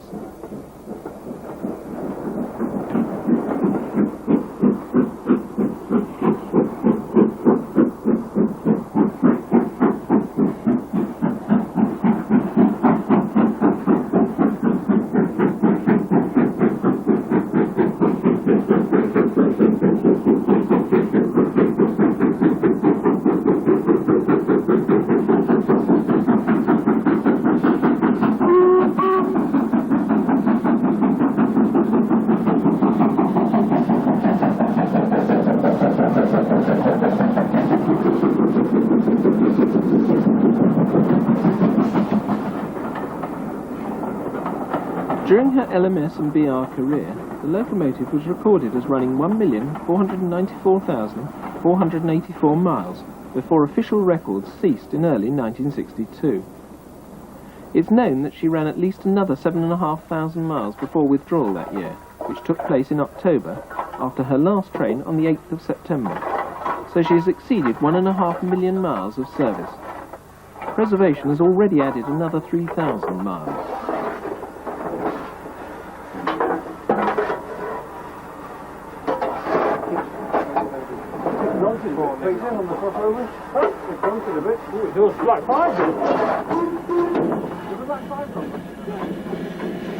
Oh, so we put the handbrake off?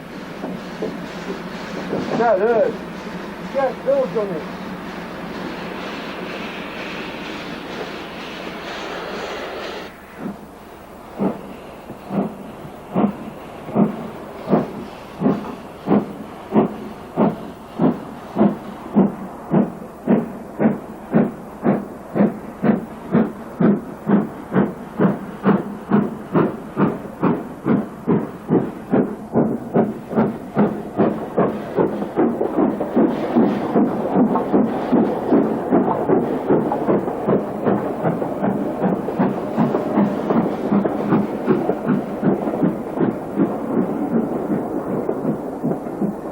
She spent her early years on the Midland Trust at Bassley Shed, seen to the right here. When the new workshops were built at Swanwick, she was transferred there, where her restoration took place. She was virtually complete, the only items being required consisting of a number of gauge glasses, springs and lubrication piping. It appeared that much of the valuable copper piping was stolen while she was on display at Butlins.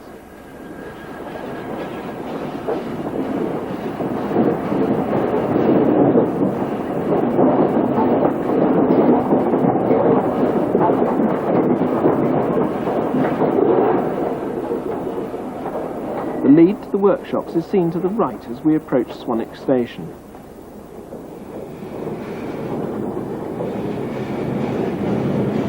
Well, you take it round the curve if you like. Back to the first and we might go for it, might not? Well, that was referring to me. What do you want at the end of the line?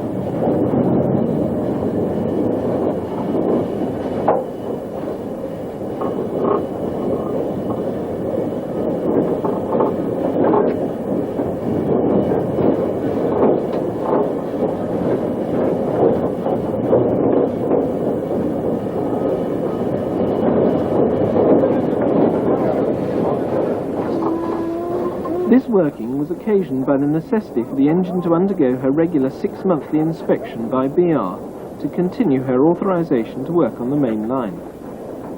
She had had a cold boiler test the previous day and was due a further test in steam the following day. Needless to say, she passed both.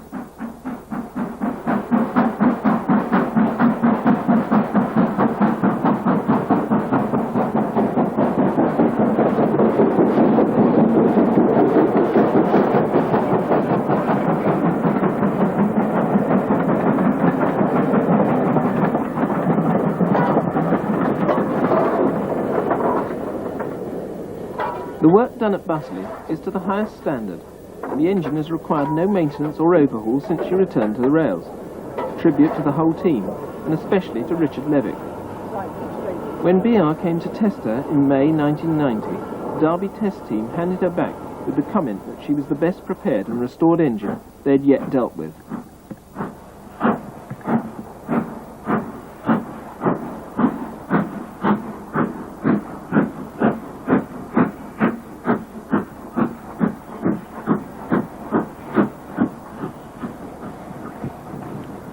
Access to BR tracks is via the line in the foreground here. It was decided that the first trains she would haul after her test runs would be 2 runs round the Derby Circle in memory of Richard Levick, with proceeds going into a memorial fund in his name. The test run was a success, with a speed of 84 miles an hour being achieved. As a matter of fact, the engine is the class speed record holder, having been recorded at 102.5 miles an hour in 1936, only the 4th or 5th British locomotive to have officially exceeded 100 miles an hour, depending on whether City of Truro really did do it.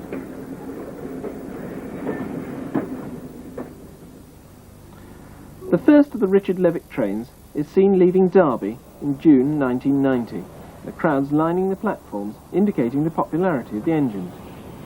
A big press campaign had stirred up interest, in particular questioning what livery she might sport. She had actually carried 4 different liveries in service: LMS Red, LMS Black, British Railways Blue, and British Railways Green. Some members of the class, 4 in total, had also carried British Railways Red. It was this livery she was now turned out in, a livery that had been applied to English-based engines in the late 1950s, at a time when these engines worked the daylight West Coast expresses, while Scottish-based engines' duties were the heavy night expresses and sleeper services.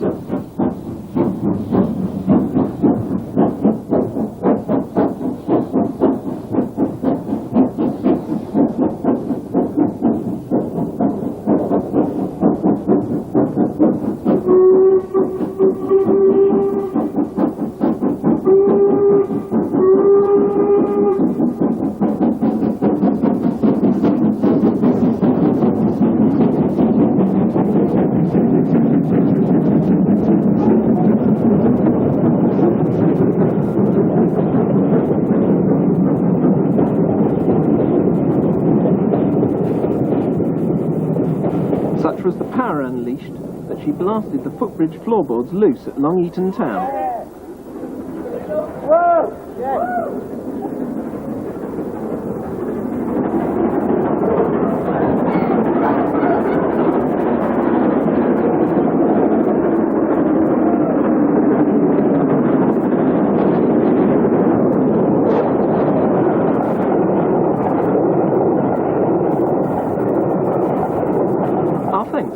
For illustrating the damage. Despite being scheduled to work 3 White Rose trains on the Derby Circle in 1990, she was restricted to only 2 more runs in the year, as the Western region imposed a steam ban due to dry weather. Here she's seen on the trip that didn't get affected in the Erewash Valley.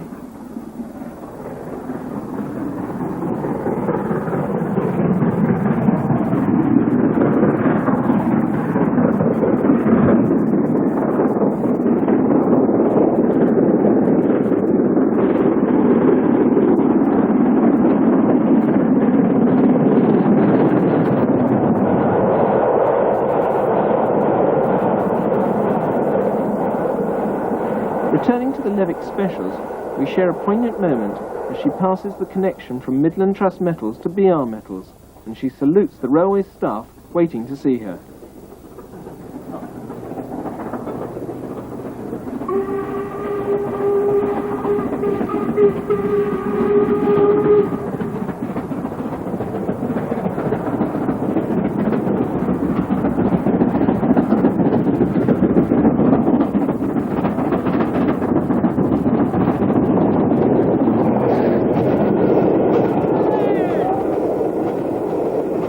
All proceeds from the day, including the locomotive running fee, were donated to the Memorial Fund, and over £8,000 was raised. This included £2,500 or so from Lineside collections.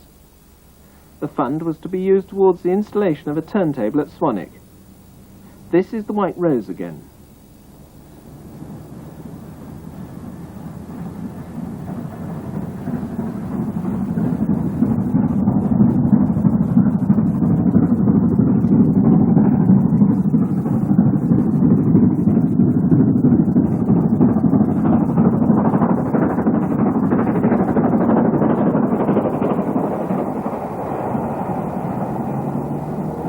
The White Rose involved 1, and the Richard Levick Specials 2 complete round trips on the circle. The outward route was from Derby to Trent Junction, up the Irwash Valley to Claycross, then to Chesterfield and on to Sheffield via the Great Central Route and Woodhouse. This involved the ascent of Woodhouse Bank, as seen here.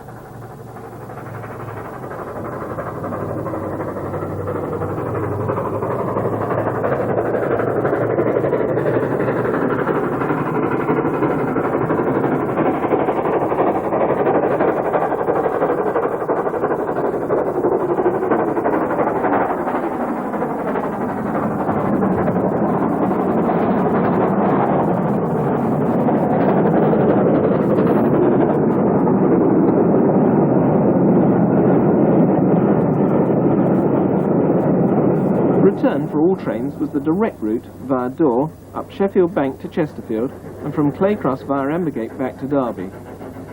This is the White Rose, about to tackle the bank out of the Steel City.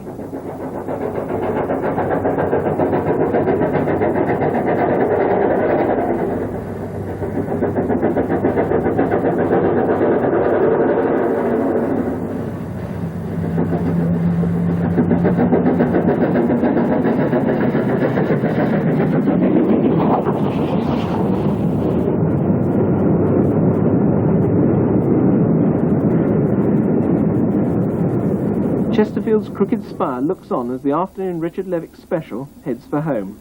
All 14 coaches of it. One curious happening was the booking of a seat by a Mrs. Margaret Rose.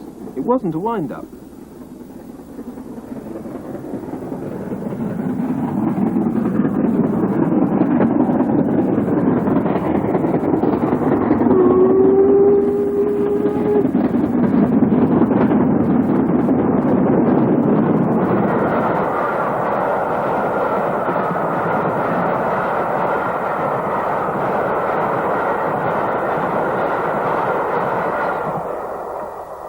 The White Rose was shared with Flying Scotsman, which had brought the train up from Didcot. Derby has some significance for Princess Margaret Rose, as she was the only LMS Pacific ever to undergo an overhaul here, as a result of requiring a major frame repair, for which Derby was uniquely equipped. This necessitated a 12-foot section of the frames being removed and replaced with new pieces, the result of loose cylinders. The job was so well done that it's difficult to detect the weld marks where the new pieces were added.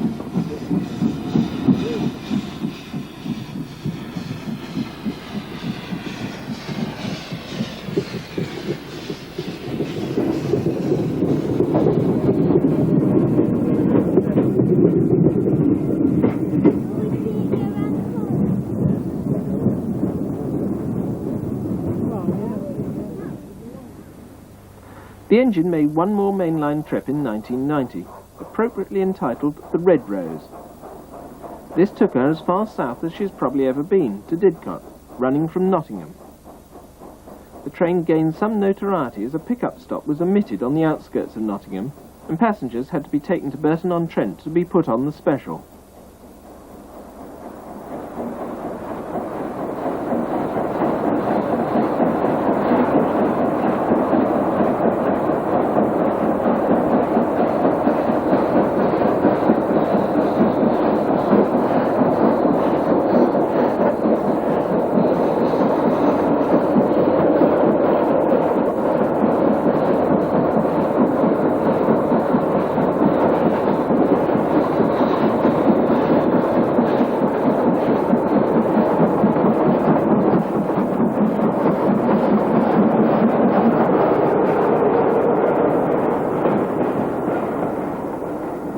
This was the only time the engine has worked with one of the notorious Eiffel train heating units, converted from a diesel locomotive. The return run of this train was in darkness, and, with an ex-Midland driver, was one of the most exhilarating journeys ever.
For 1991, the engine was scheduled to have 9 runs on new routes. Perhaps the highlight was her running over the celebrated Settle and Carlisle line with 3 trips each way. These started at Farrington Junction on the West Coast Main Line during 1991. This was her last northbound working.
Most Settle and Carlisle steam runs take place at weekends, but Friday the 5th of July was to see 46203 on a special positioning run, to put her in place for a southbound run the following day, which was due to be shared with Duke of Gloucester. In order to do these runs over the line, which included a short run under the wires at Carlisle, the engine had had to have its overall height lowered during the winter at Butterley.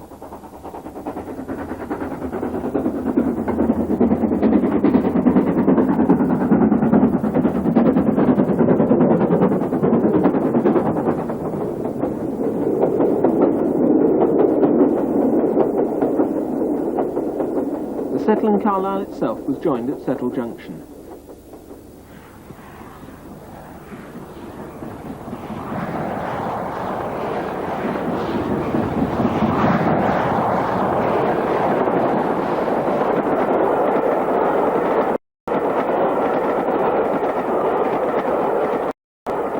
This was a comparatively short train with only 12 coaches.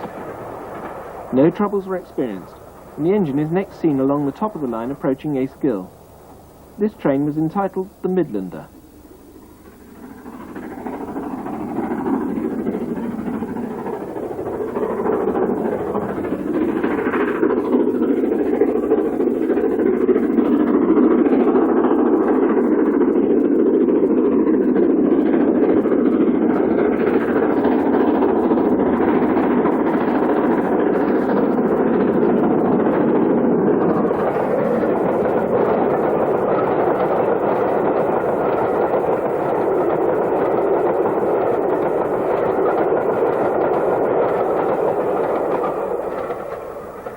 Her first encounter with the S&C took place on the 1st of June, and on this occasion she was stopped by the signalman at Kirkby Stephen, thus giving us an unusual view of a northbound train actually working on the downhill section. This was her first ever run on the S&C and her first rail tour of 1991.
final northbound view is on the Friday positioning run, which was unusual in that steam haulage extended through to Carlisle.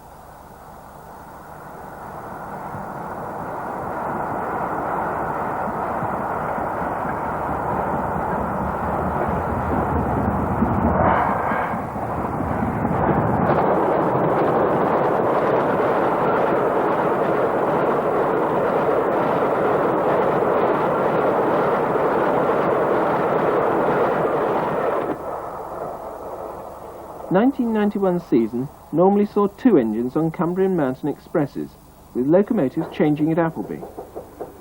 Undoubtedly, the highlight was on the 22nd of June, when Princess Margaret Rose was to work the southbound train, taking over from her sister, 6201 Princess Elizabeth. The sight of 2 Pacifics of the same class working one train had not been seen since the end of steam on BR.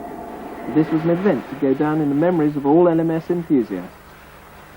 It was probably the first time that 2 princesses had ever appeared on the S&C at the same time, as the class had never worked over the line in LMS or BR days.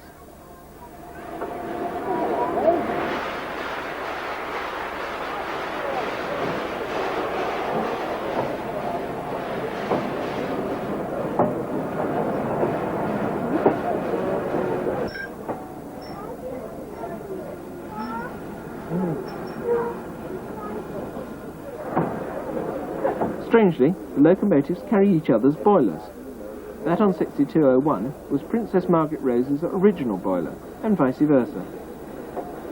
Of course, it was normal for boilers to be exchanged, but the 2 original members of the class, 6200 and 6201, had been introduced as prototypes and carried a different design of boiler to the production engines. These boilers were later modified to the pattern of the later ones.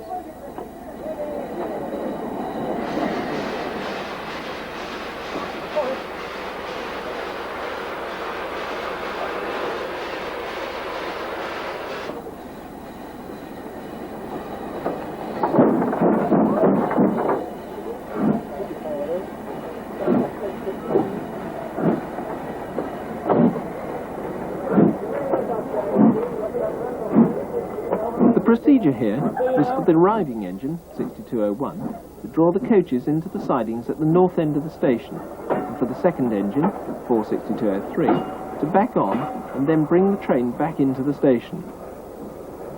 The curves in the yard make the move not too easy.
Our next view is just around the corner at the dairy, our cover shot.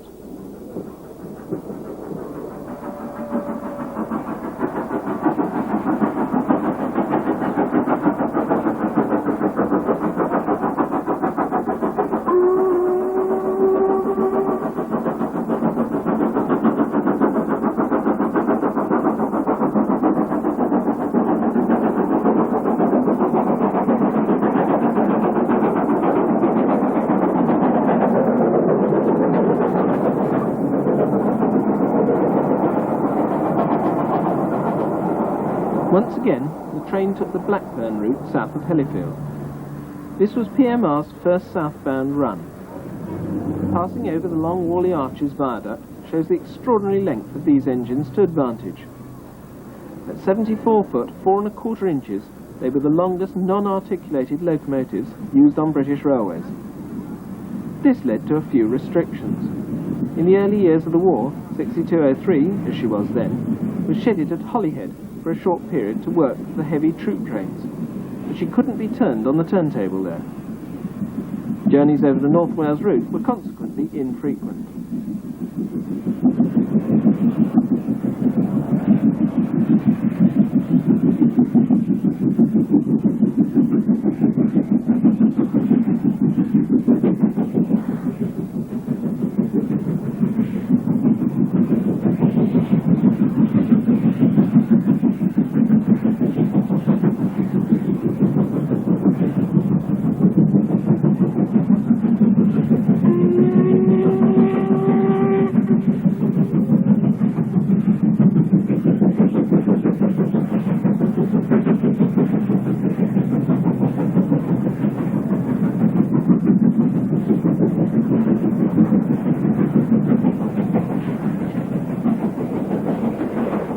Finally, she leaves Blackburn.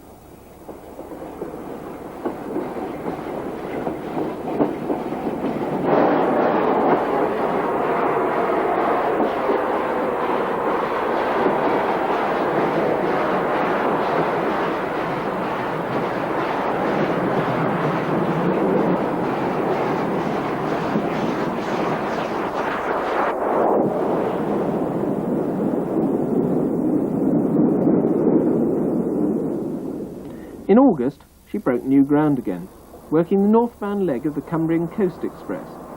This took her from Carnforth to Workington.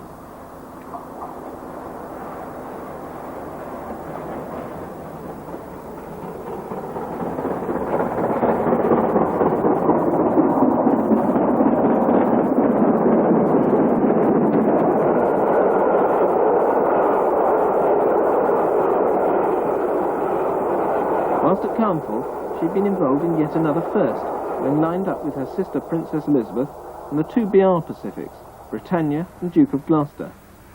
The latter are subjects of another of our great locomotive programmes. Our second shot shows her entering the 1958-built single-line tunnel at Corkickle at Whitehaven.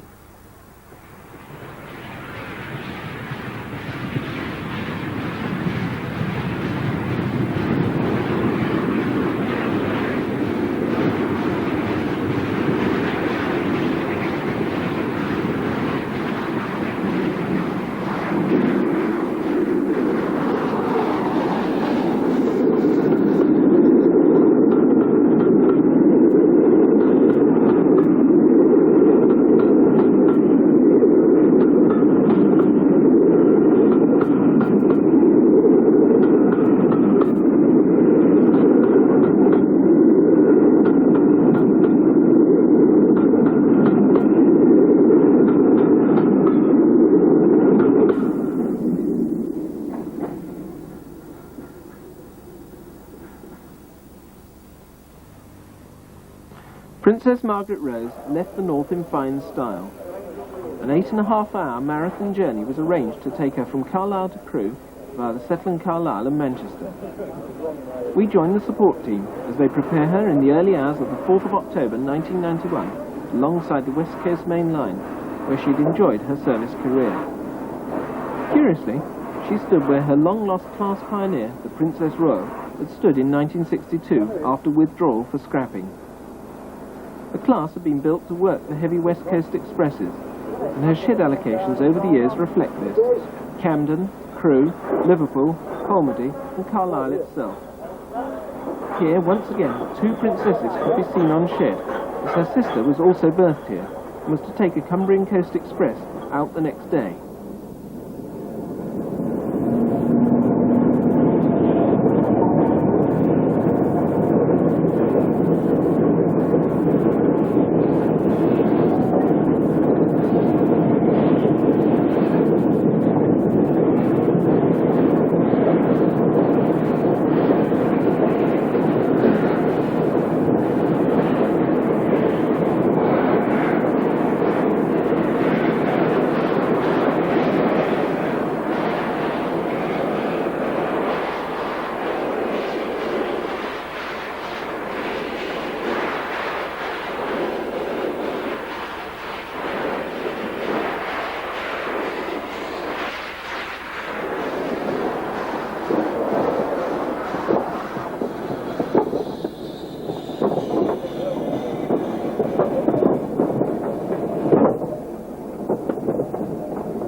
exit from Upperby isn't all that easy, even for an engine and one coach.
On the positioning special northbound run, the engine had been greeted by children at Armathwaite, plainly enjoying themselves.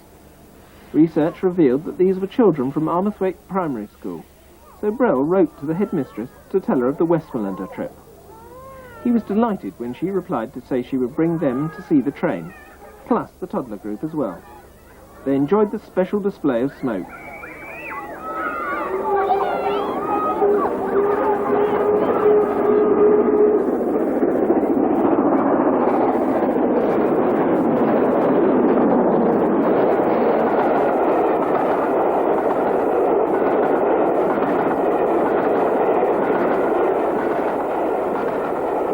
There has been friendly rivalry between the various locomotive owners over the claim to the fastest climb over the long drag from Appleby to Aysgill.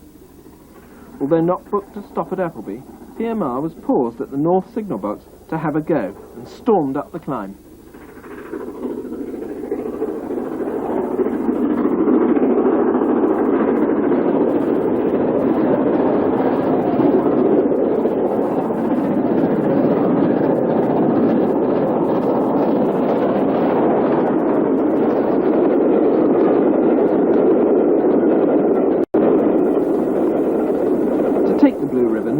Everything needs to be perfect, and on this occasion the fireman was sick, the wind was against them, the early effects of autumn were upon them, and the rail was greasy. The engine slipped in a number of places, so the record wasn't going to be taken, but this was one of the most spectacular runs over the S&C for years.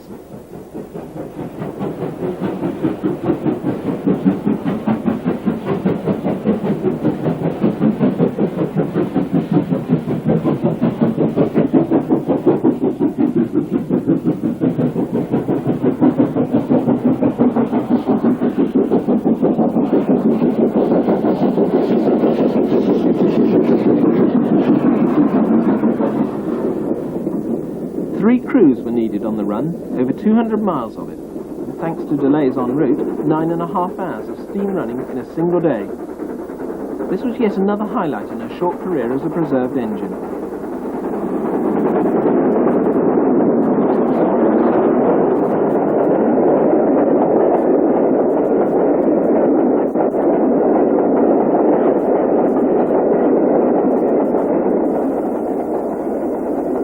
After a water stop at Blackburn, the train was to climb up to Soft Tunnel, down through Bolton to Manchester Victoria, up Miles Platting Bank, around the south of Manchester, across to Northwich, and on to Chester. There she had to turn and run back to Crewe.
Crewe, where she was built in 1935, was to be the base of her final frontier in 1991, the North Wales coast. She was to take the first of the winter's Ynysmon expresses on the same day as Crewe held an open day. Here she returns to North Wales over the same route on which she was dragged to a holiday camp in 1963.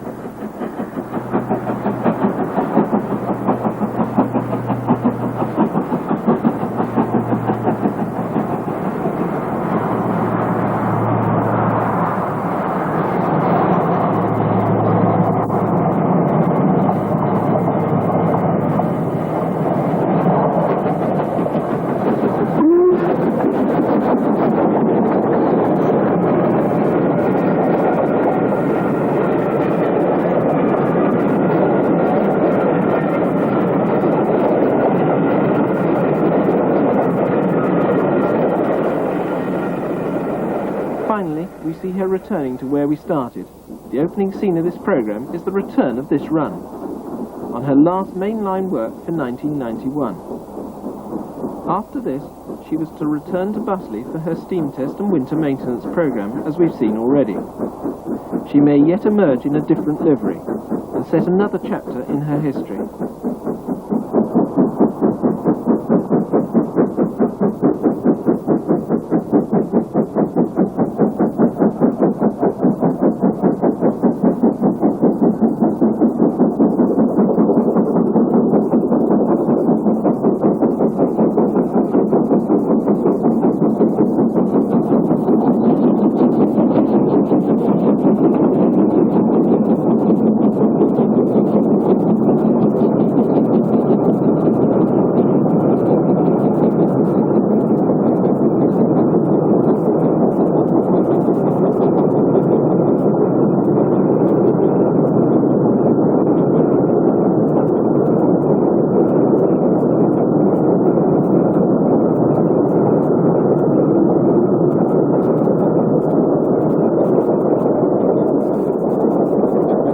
If you'd like to know more about the engine, Brel Ewart has written a book on her, perhaps the most comprehensive book on a single engine.